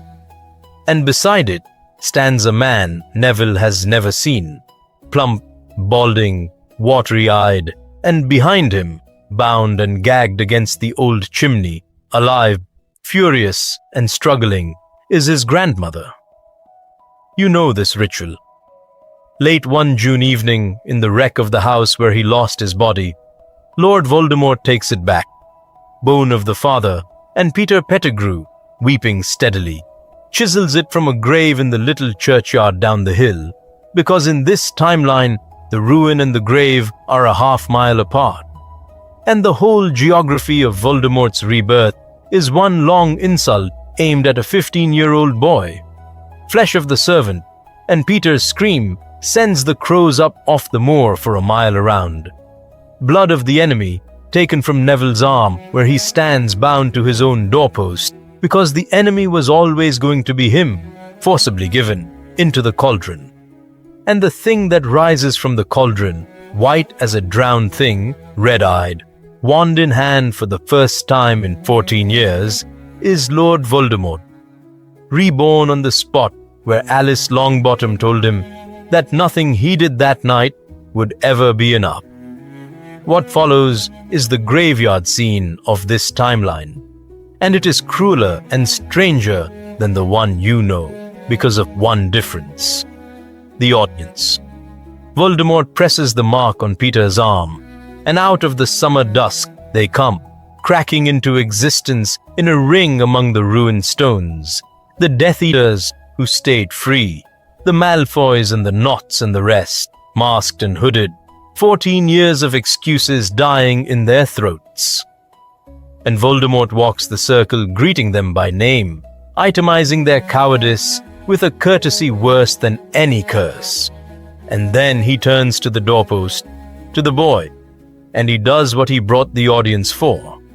He gives them the theater of it. The boy who lived, whose legend has ruled the world in his absence, untied, handed his wand, offered a duel like a gentleman. He even bows. They tell stories about you, Voldemort says softly, across the ruin of the house he died in. I have heard some of them. Tonight, we will find out together how they end. And here this timeline's deep machinery, the machinery we loaded in a wand shop 2 years ago, takes over the scene because Neville raises the holy wand and Voldemort raises its brother. The killing curse and a disarming charm meet in the middle of the ruined hallway, and the world goes gold. A thread of light fuses the two wands, brother core to brother core, and lifts both duelists off the cobbles while the Death Eaters shout and scramble, and a sound fills the moor that makes Neville's chest ache without knowing why. A low, sweet, unearthly note, phoenix song, the song of the bird whose feathers sit in both their hands. The thread beads with light, and the beads grind toward Neville, and he pushes back with everything in him, 15 years of it, and the beads slow and stop and reverse and sink one by one into the U-wand's tip, and the U-wand begins to give up its dead. They come out of it in reverse, the newest deaths first, grey and solid as smoke under glass. An old muggle groundskeeper nobody ever heard of, killed for stumbling on the wrong squatters last winter. Bertha Jorkins, blinking, unafraid, telling the boy to hold on. And then the moor goes silent, even the Death Eaters, even the wind, because out of the wand that killed them, on the spot where they died, steps Alice Longbottom, and a moment behind her, Frank. Neville is 15. He has spent his whole life on the other side of a photograph from these two faces. His mother's shade looks at him, at the height of him, the shape of him, the wand steady in his shaking hand, and she says, and every word costs him another year of his life, there you are, look at you. Oh, look at you. His father's shade turns to study Voldemort down the length of the golden thread, and Frank Longbottom, dead 14 years, actually smiles. You should never have come back to this house, he says. Nothing here is yours. Hold the thread, son. When it breaks, run. We will stay as long as we can. It's what we're for. The thread snaps. The shades of the moors dead swarm the Dark Lord like weather, buying seconds the way Frank always bought seconds, and Neville does not waste them. He is his mother's son and his grandmother's project. He puts a blasting curse into the old chimney above the Death Eaters' heads, cuts Augusta free through the dust and the screaming, jams the vulture hat onto her head because some part of him needs her to have it, seizes the parcel wrapping still glowing faintly blue by the doorpost, and the last thing Lord Voldemort sees of them, through the crowding shades of everyone he murdered on this ground, is an old woman and a boy, spinning away into nothing, gone. The portkey sets them down at the gates of Hogwarts. And this is where our timeline breaks hardest from the road, so watch closely. In the story, one boy came back from a graveyard with a body in his arms and a truth no one wanted. And the Ministry of Magic spent a full year calling him a liar because it was easier than being afraid. That disgrace cannot happen here, and the reason is standing at the gates in a stuffed vulture hat with rope burns on her wrists. Augusta Longbottom is not a traumatized child who can be smeared in the newspapers. She is one of the most respected witnesses in Britain, a war widow of impeccable pedigree, personally acquainted with half the Wizengamot. And she saw everything. The cauldron, the circle of masked men, the face. And Augusta Longbottom marches into the Ministry of Magic the next morning, hat first, and testifies for 4 hours. And when the Minister for Magic, sweating, begins to suggest delicately that grief and stress can play tricks on the mind, Augusta rises from her chair to her full height and says a sentence that is in the history books by Autumn. Cornelius, I buried the last man who underestimated this family. Fudge stalls anyway. Of course he stalls. Denial is what Fudge is for. And for a few weeks the ministry issues statements about ongoing inquiries. What ends the stalling is Voldemort himself, because this Voldemort, exposed on his first night, sees no profit in his favorite strategy, the long quiet game of whispers, and pivots with terrifying speed to the other thing he is good at. On a night in late July 1995, the impossible happens off the coast of the North Sea. Azkaban opens. The Dementors, those hooded wardens who answer to whoever feeds them best, defect to the richest table, and the high security wing walks out over the water. Bellatrix Lestrange, 14 years madder and no less brilliant. Her husband, his brother, the Loyalists of 1981. Barty Crouch Jr. is not among them. He has been out for a decade and now stands unmasked at his master's right hand. And one more prisoner walks out of the dark that night, thin as a blade, silent as ever, blinking in the sea wind. Cell Block 9, Severus Snape. The Dark Lord greets him with pleasure. 14 years in Azkaban rather than renounce the mark. That is loyalty written in flesh. That is a resume no other Death Eater can match. Voldemort sets his freed potioneer to brewing and asks no questions, and behind the finest occlumency walls in Europe, Severus Snape follows him and serves him and says nothing, and thinks, in the sealed vault behind the walls, his own long thoughts. You do not know yet what Snape is in this timeline. Neither does Snape. That is not evasion. It is the truth of the man. He is a coin that has been standing on its edge for 14 years in the dark, and nobody, including him, knows which way he lands until the night something finally strikes the table. That night is coming. With the breakout, denial dies. The Ministry declares open war by August, and the Wizarding Britain of the next 3 years is a country you would not recognize from the story you know. No Year of Whispers, no poisonous headmistress in pink taking the school apart from within because there is no cover-up for her to enforce. Instead, war, immediate and open. Hogwarts stays open behind wartime wards because Dumbledore insists the safest place for the children is under his eye, and the Order of the Phoenix reforms overnight, and it is a very different order because this time its veterans are alive. James Potter and Sirius Black run its operations like the Auror partners they are. Lily Potter, one of the finest charms minds of her generation, rebuilds its protections. Remus Lupin goes back underground among the werewolf packs. And at the long table at headquarters, which is Grimmauld Place, Sirius's grim inherited townhouse, scrubbed into service, there is one empty chair nobody mentions because the fourth marauder is on the other side now, and the cold case on the corner of Sirius's desk closed itself the week Peter's flesh went into a cauldron. Sirius does not talk about it. He has taken exactly one trophy from that grip. On the Order's board of known enemy agents, he pinned Peter's old Ministry identification photograph himself, straightened it carefully, and walked away. Voldemort, for his part, spends his first autumn back correcting the great blunder of his first war. He knows only half a prophecy, and it has cost him a body twice. So in November 1995, he does not lure anyone anywhere with visions. That trick belongs to a timeline with more patience. He simply raids the Department of Mysteries in force, at night, through the Ministry's own defenses, and takes the prophecy record off its shelf with his own hand, because a prophecy can be lifted by anyone it is about. And it is about him.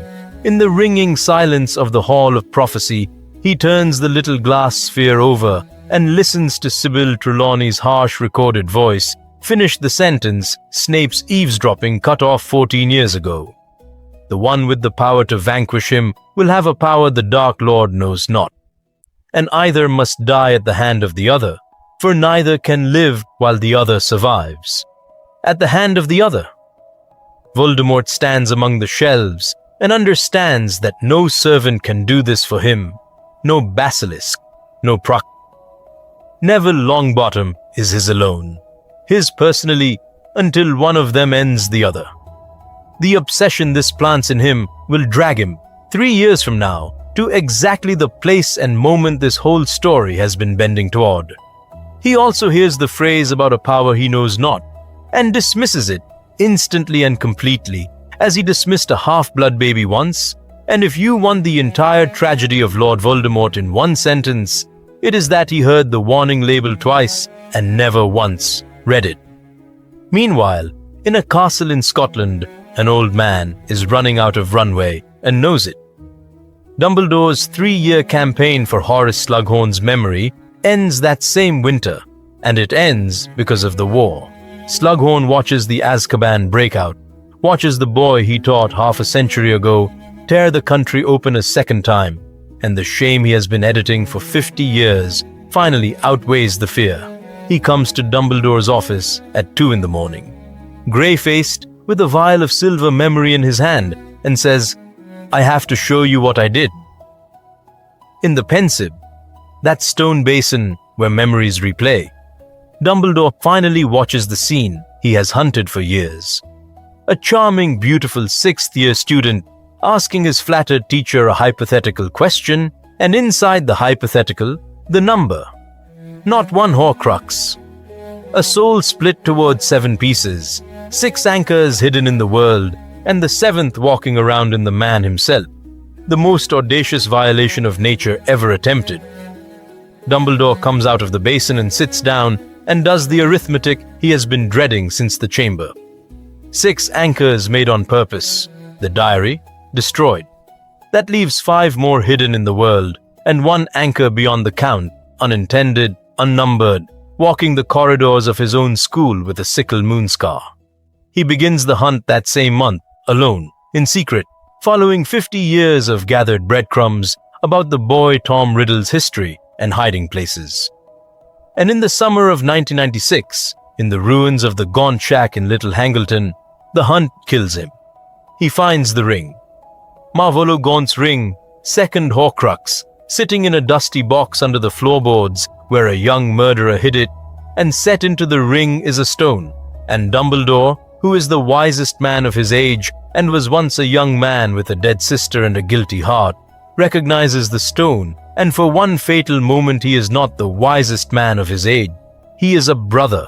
The resurrection stone, the legend says, can call back the dead. He puts the ring on. The curse in it is alive, and it takes his hand before he can scream. In the timeline you know, a certain potions master's genius trapped that curse in the dying hand and bought Dumbledore a year. In this timeline, the man who could have done it is brewing for the enemy, and there is no one alive with the skill. Madame Pomfrey and the healers of St. Mungo's slow it by days, not months. Albus Dumbledore comes back to Hogwarts in August of 1996 with a blackened arm, a shattered ring in his pocket, its Horcrux burned out by the goblin blade he carried for the purpose, and roughly 1 week to live, and he spends that week with the discipline of a man settling accounts. He briefs a war council at Grimmauld Place, the Potters, Sirius, Remus, Moody, McGonagall, and lays the whole hidden architecture of the war on the table. The word Horcrux, spoken aloud to a room for the first time. The Count. The likely objects, reasoned from a lifetime study of Tom Riddle's vanity. Riddle stole trophies, Dumbledore tells them, relics of the Founders, a locket of Slytherins, a cup of Hufflepuffs, likely something of Ravenclaws, and he hid them like a dragon hides gold, in places that mattered to him, guarded by people who mattered to his image of himself. And what the snake, he adds. The great serpent that has appeared at Voldemort's side since his rebirth, that he feeds by hand and keeps closer than any follower. Dumbledore believes the last deliberate anchor is not an object at all, made late in living flesh out of arrogance or haste. Find them all, unmake them. The venom-soaked sword will serve. That is the war, he tells them. Everything else is weather. And then, on his last night, he sends for Neville Longbottom alone. That conversation, in the tower office with the instruments quiet and the phoenix watching from its perch, is the hinge of this entire story, and I will give it to you plainly, because Dumbledore, for once in any timeline, is plain. He is dying, and he has decided that this boy, 16 years old now, who learned his own legend from picture books, will not learn the last chapter from a stranger. So he tells him what a Horcrux is, what the diary was, and then, gently, with the whole truth in his face, what the Sorting Hat felt, what the snake tongue means, what burned its way into a 15-month-old boy in a ruined nursery, when a soul already shattered 6 times, tore one last time on its own rebounding curse. The 7th piece of him, Dumbledore says, the piece he does not know he lost, has lived these 15 years in you. That is the cold thing coiled where you have never looked. And while it lives, Neville, he cannot die. You have carried him all your life. I am so sorry. Neville is quiet for a long time, and then he asks the question, because he is Alice Longbottom's son, and he has never once flinched from arithmetic. So, the last thing on the list, the 7th thing that has to be destroyed. It's me. It is the piece inside you, says Dumbledore, and no blade or venom can take it out without taking you. It ends only if he strikes you down himself. That is the lock this was always closing toward. And yet, the old man leans forward, and his ruined hand pushes something small across the desk. A cracked black stone. Your blood is in his veins, Neville.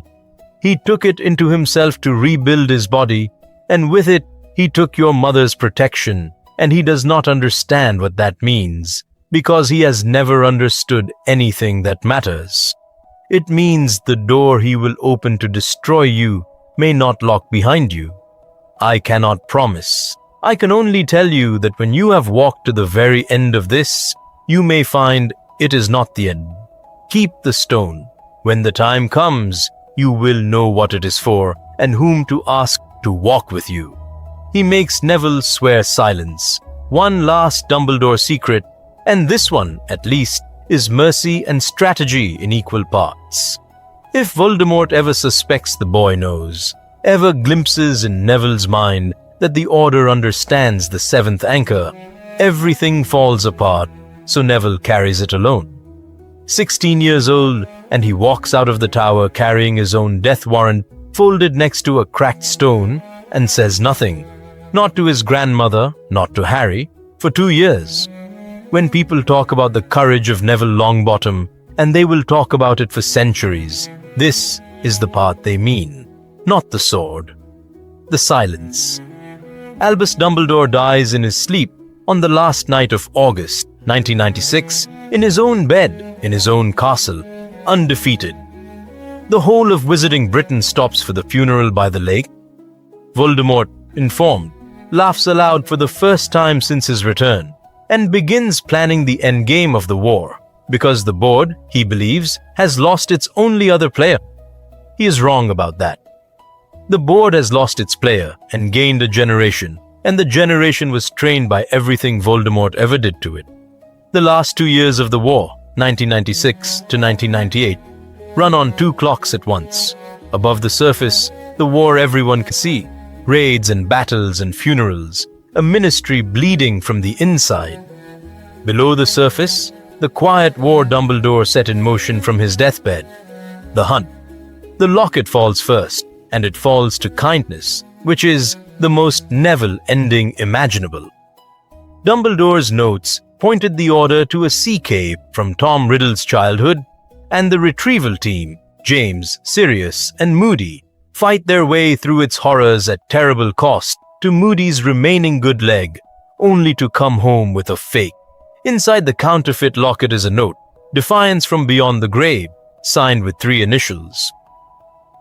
R.A.B. In the story, those initials were a mystery that 8 months. In this timeline, Sirius Black reads them standing in his own kitchen, goes white, and says one word. Regulus. His little brother. The Death Eater who died young, whose death nobody ever explained. And the search for what Regulus Black did in his last days leads not across the country, but up his own staircase, to a locked cupboard, and to Kreacher. Kreacher, the ancient bitter house elf of Grimmauld Place, has spent 17 years failing his last order from Regulus to destroy a locket that cannot be destroyed, and the failure has half-eaten his mind. Sirius has no patience for the creature, never has. It is Neville, in the house between missions, who sits down on the kitchen floor at eye level with a hostile elf. The way you sit with a wounded animal, the way you handle a frightened plant, and simply asks and listens. The whole story comes out. The cave, the potion, the master who took Kreacher's hand and said he was sorry, the drawer where the true locket lies. It is destroyed that same night on the kitchen table with the sword of Gryffindor, and it screams when it dies, and Kreacher, given the false locket to keep as a relic of Regulus, becomes from that hour the most ferociously loyal creature in the Order, and cooks like it too. 2 anchors left in the world, plus a snake, plus a boy. The cup takes a year and costs more. Dumbledore's notes reasoned that Voldemort hid pieces of himself with his most devoted, and the cave proved the pattern, a hiding place entrusted to a fanatic's keeping. The most devoted of all is obvious, Bellatrix, and the Lestrange fortune sleeps in the deep vaults of Gringotts, behind dragons and waterfalls that wash away enchantment and goblin steel. The break-in of 1997 is an order operation planned for 8 months around one indispensable man, Bill Weasley, Ron's eldest brother, curse breaker by trade, who knows the bank's defenses the way Frank Longbottom knew his own hallway. They get in. They get the cup. They lose the way out, and the escape, on the back of a half-blind vault dragon through the marble ceiling of the bank, costs the order its anonymity, costs Bill a curse wound that never fully heals, and costs Wizarding Britain its last pretense that Gringotts is neutral ground. The cup dies by the sword in a safehouse cellar an hour later. One anchor left in the world, plus a snake, plus a boy. At Hogwarts, meanwhile, the school fights its own war. With Dumbledore gone, McGonagall holds the castle, and the Ministry's protection grows thinner as the Ministry itself rots. And the students do what this generation of students was always going to do. They organize. It begins as extra defense practice for the younger years. Unofficial, faintly, illegal, meeting where the teachers can plausibly fail to notice, and where it meets tells you who leads it. Greenhouse 3. Among the pots and the vines, under the tolerantly blind eye of Professor Sprout, Neville Longbottom teaches children to cast a shield charm, and they call it the Greenhouse Club, and the name is a joke until the day it very much is not. Harry drills them in dueling. Ginny, fierce and quick, runs the younger kids. Ron plans their movements and their alibis with a chess player's cold eye, and Hermione builds them enchanted coins that whisper meeting times, and if you are keeping score of who becomes what, notice that nobody appointed anyone. The 4 of them simply stand where the weight is, the way their parents' generation did, the way somebody always has to. And in the enemy's house, all this time, the coin is still standing on its edge. Severus Snape brews and watches and rises. Voldemort values him. The Occlumens, the Potioneer, the man Azkaban could not break, and by 1997, Snape sits in the inner councils. What no one at those councils knows is what 14 years in a stone box does to a man's inner arithmetic. Snape has had a long time to total his accounts. The prophecy he carried, the 2 Aurors it killed, the boy it orphaned, whom he has now seen twice through a mask, a round-faced boy with his mother's stubbornness, who fights like Frank Longbottom and forgives like nobody Snape has ever met. And against all of it, one column that has never changed since he was 9 years old, a red-haired girl on a swing in a dismal town. Lily is alive in this timeline. That is the whole difference between this Snape and the one you know. His love was never buried, never sanctified by grief. It just sits there, alive and impossible, and married to James Potter, 20 years of it, and it has kept him human in the dark, entirely, against his will. In the spring of 1998, the coin comes off its edge, because Voldemort finally strikes the table. The war is going wrong for him, quietly, in ways he can feel but cannot see. He does not know about the hunt, but he senses absences, feels a thinness where his anchors sit, and his response, as always, is escalation. He orders a decapitation strike, a single coordinated night against the Order's leadership in their homes, and at the top of the target list, in his own narrow handwriting, is the house in Godric's Hollow and everyone in it. Snape reads the list at the council table with his face perfectly still. And that night, for the first time in this timeline's 20 years, Severus Snape commits treason. He goes himself. That is the measure of it. No owl, no intermediary, no deniability. He walks through the November dark of Godric's Hollow to a door he has never touched and knocks. And when Lily Potter opens it, wand already in her hand, because it is 1998, and everyone answers doors that way. The 2 of them stand looking at each other across 20 years, across a courtroom gallery, across a word he called her by the lake when they were 16, that ended everything between them. "You're on a list," says Snape. "All of you. 3 nights from now. Move your family." And then, because the walls he built in Azkaban were never designed to survive her face. I did not come back for him to spend you. Whatever else I am, not that. Lily Potter looks at him for a long moment, this gaunt, grey traitor on her doorstep, who was once a boy who taught her about dementors under a willow tree. And she says, "Then, help me end it. Not for me. There's a boy who's owed it. You know exactly which boy."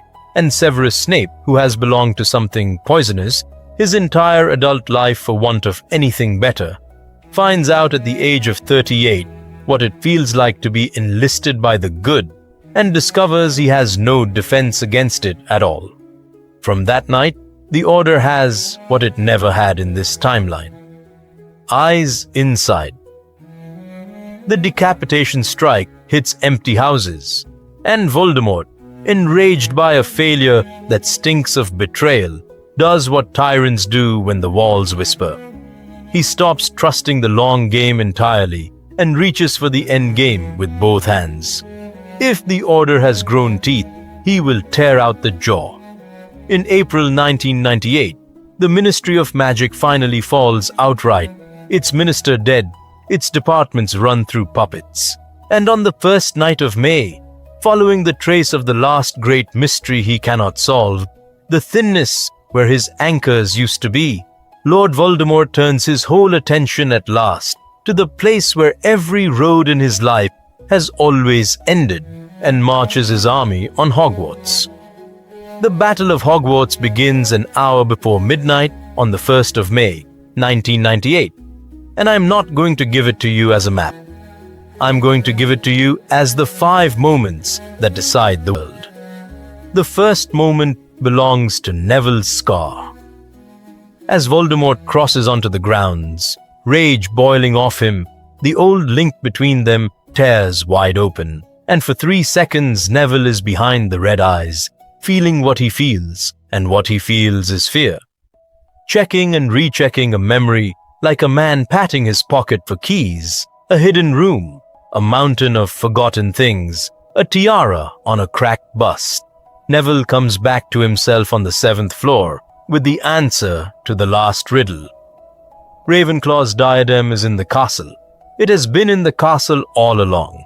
He sends Ron and Hermione because the defense of the towers cannot spare all of them, and in the room of requirement, in that endless landfill of 1,000 years of contraband, the 2 of them find a tarnished crown on a plinth, and Ron holds the door against 3 Death Eaters, while Hermione, who was petrified in 2nd year and has been settling that account ever since, drives the sword of Gryffindor through the diadem of Ravenclaw. 1 snake left, 1 boy left.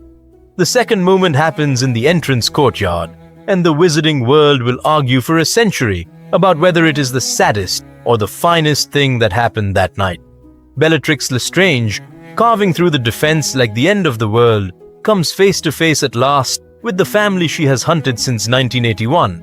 She sees Neville across the courtyard and screams with joy. And between her and the boy steps, for the 2nd time in this story, an old woman in a hat. Augusta Longbottom is 79 years old, and she knows exactly how a duel with Bellatrix Lestrange ends. So does everyone watching. So did Frank in his hallway 17 years ago. And his mother does precisely what her son did. She makes it expensive. She holds the courtyard for 1.5 minutes of transfigured stone and whipfire hexes, shouting scorn the entire time. And when her shield finally shatters and the killing blow comes, Augusta Longbottom is already inside her enemy's guard, and she takes Bellatrix Lestrange with her. The 2 curses land in the same second. The duelist of the age and the grandmother from Lancashire fall together on the flagstones, and the vulture hat rolls to a stop against the fountain, and upstairs a boy feels the world's floor give way, because the last person who raised him is gone, and there is no time. There is no time even to kneel, because the 3rd moment is already arriving. Peter Pettigrew dies at 1:30 in the morning in the corridor behind the greenhouses, and he dies of mercy, which is the most terrible sentence in this script.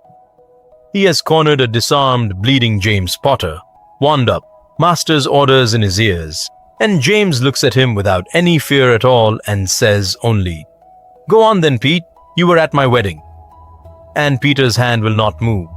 One heartbeat of it, two, the old life pulling against the new like a tide, and the silver hand his master built him, payment for the flesh he gave in a cauldron, reads the mercy as the betrayal it is, and turns on its own wrist.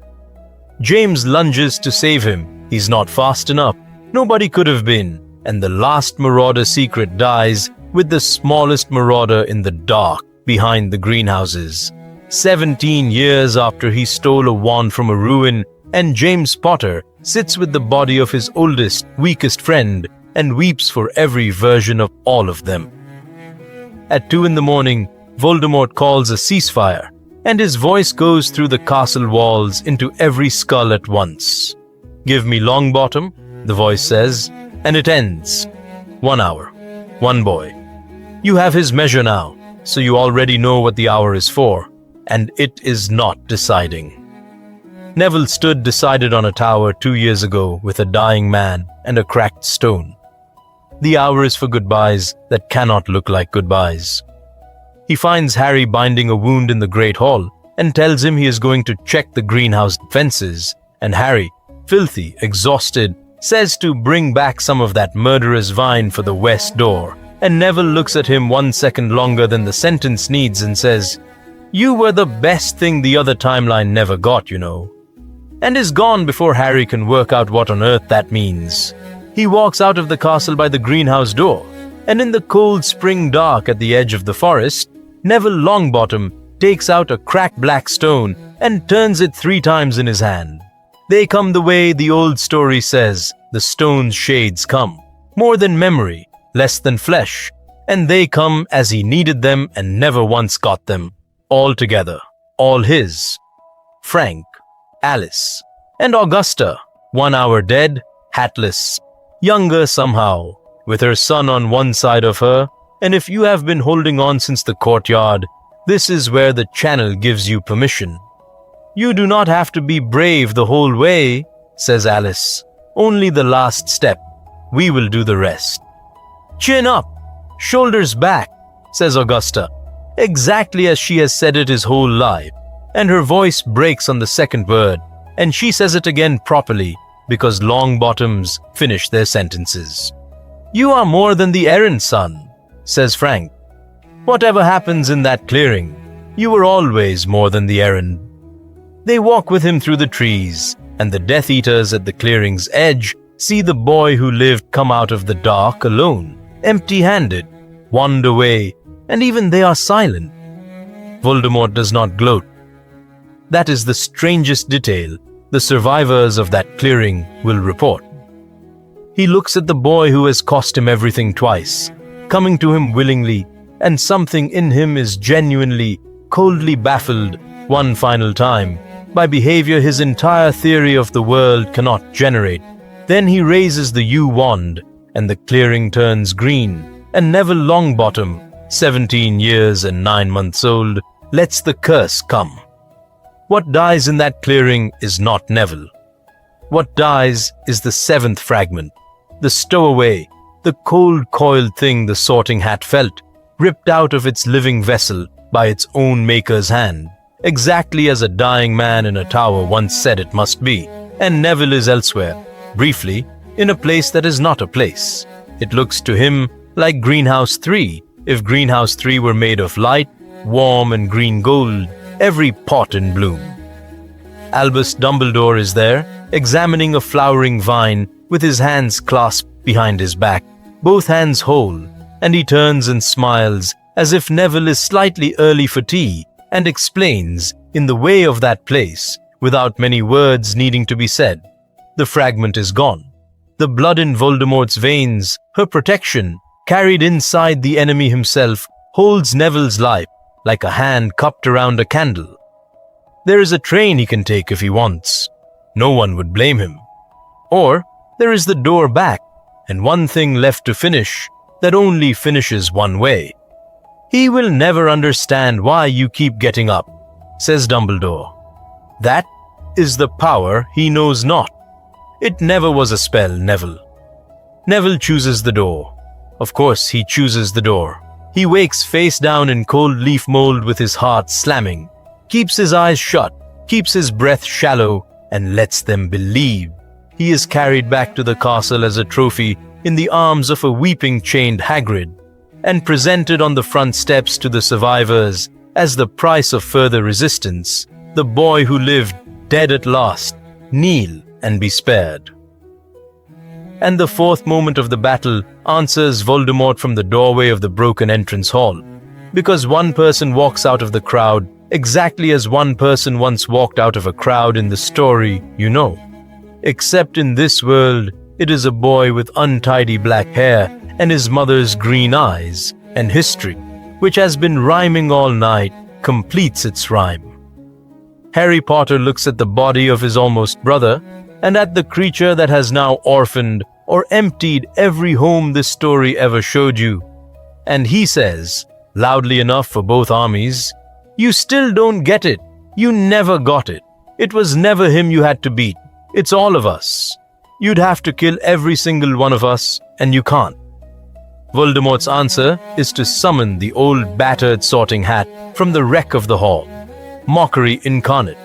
The symbol of the school jammed onto the head of the boy who dared, and to set it burning.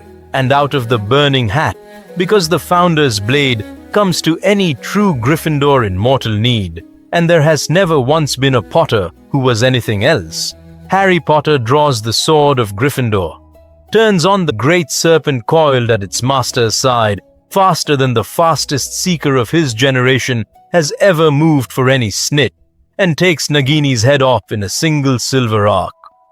Last anchor gone, and on the steps, unseen in the eruption of the resumed battle, a dead boy opens his eyes.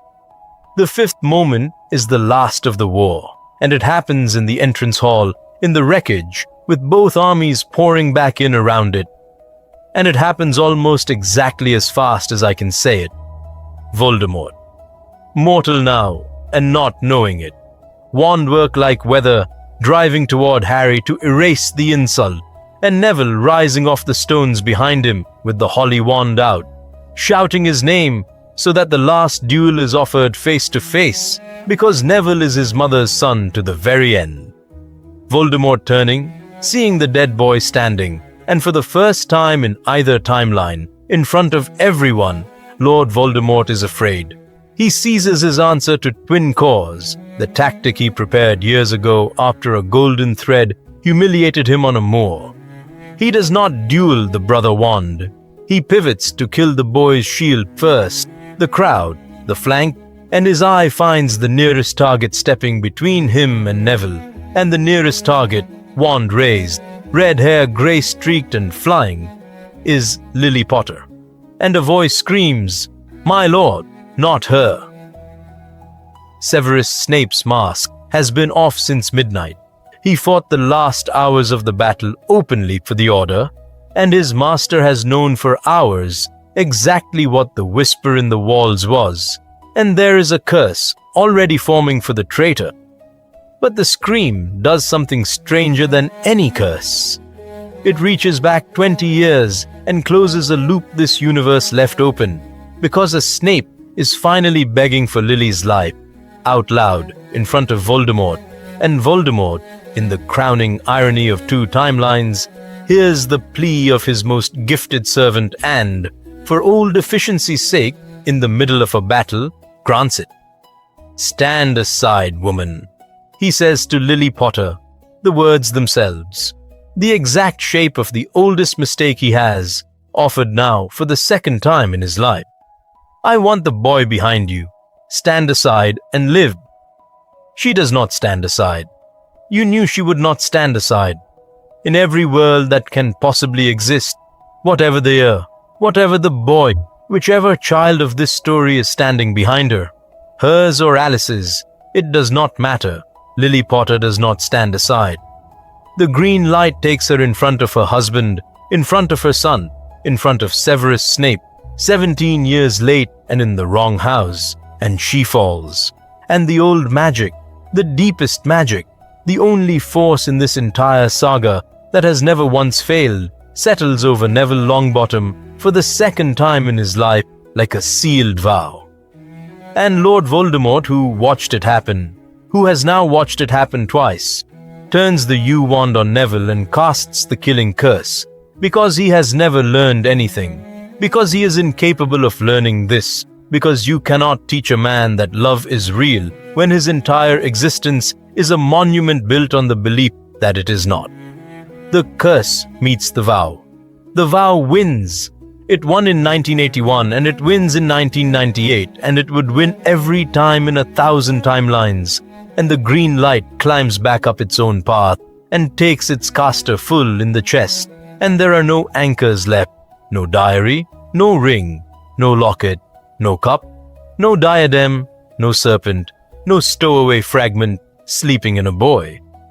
Nothing holds him. Tom Marvolo Riddle dies on the floor of the school that made him, killed by his own curse and his own blindness, and two mothers' answered choices, and the body the cauldron built him lies there looking.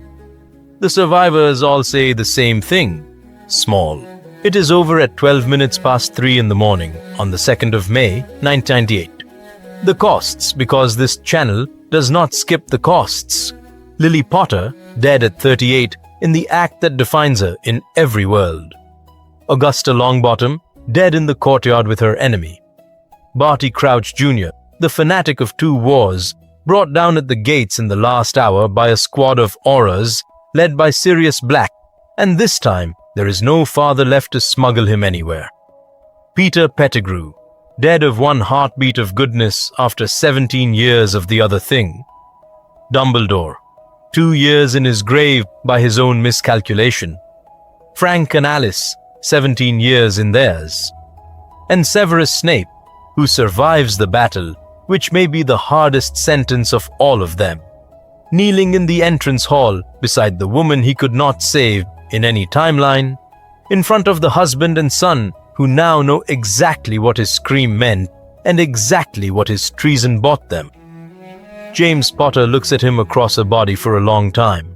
What passes between those 2 men is not forgiveness, not that night, maybe not ever. It is something rarer. It is accounting.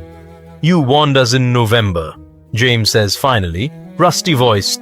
She got 6 more months because of you. I know what they cost you. I know it now. And that is all. And somehow it is enough to build the rest of a life on. And Snape does. He goes back to a freed Azkaban's records, gets his conviction formally reviewed, and spends his remaining decades as the most weird and least knowable potions researcher in Europe. And every year, on the 2nd of May, an anonymous charm keeps one grave in Godric's Hollow clear of frost, and everybody knows, and nobody says. Harry and Neville are found at sunrise, sitting side by side on the front steps in the wreckage, not talking, shoulder to shoulder, the way they sat in the long grass at 9 years old. The conversation from the long grass has come all the way true, both halves of it. It was both of them. It was always going to be both of them. One boy carried the mark and the burden, and the other carried the sword, and at the end, the grief. And each of them spent the whole story trying to take the heavier half from the other. The wizarding world, which needs simple stories, will spend 50 years arguing about which of them saved it. The 2 of them never once joined the argument. They know it has a stupid premise. Years pass as years do. The rebuilt school gains, in time, a herbology professor with a sickle moon scar who is famously incapable of shouting at students and famously never needs to, and Greenhouse 3 keeps its old nickname forever. It also gains, at long last, a defense teacher who holds the post for 20 years without a whiff of a curse on it. And if the calendar of Remus Lupin's classes shows a quiet gap every month, no parent ever once complains. The horror office keeps its Black and its Potter, 2 graying partners who train the next generation and remain, by all accounts, completely insufferable about their arrest record. And in time the office gains another Potter, then eventually one more. There are weddings, in time, and namings. And if you visited the Longbottom plot in that little Lancashire churchyard today, you would find fresh flowers always, and a bench, and on the bench most Sunday afternoons, an unremarkable middle-aged man who talks to the headstones about ordinary things, Rainfall students, the vine by the west door, because he promised himself at 17 that if he got a life, he would come and share it. And that is the timeline. So let's stand back one last time and answer the question we started with, standing outside a lit kitchen window in Godric's Hollow on Halloween night. Why is this house still standing? Because a man who believed power lives in blood looked at two children and chose the one with the older name. That is the whole divergence, sir. One evening's arithmetic by a creature who thought he was choosing between bloodlines, when really, in both timelines, in every timeline, he was only ever choosing which mother he would stand in front of. He never understood that he lost the war twice in the same room, to the same sentence, spoken by two different women 17 years apart.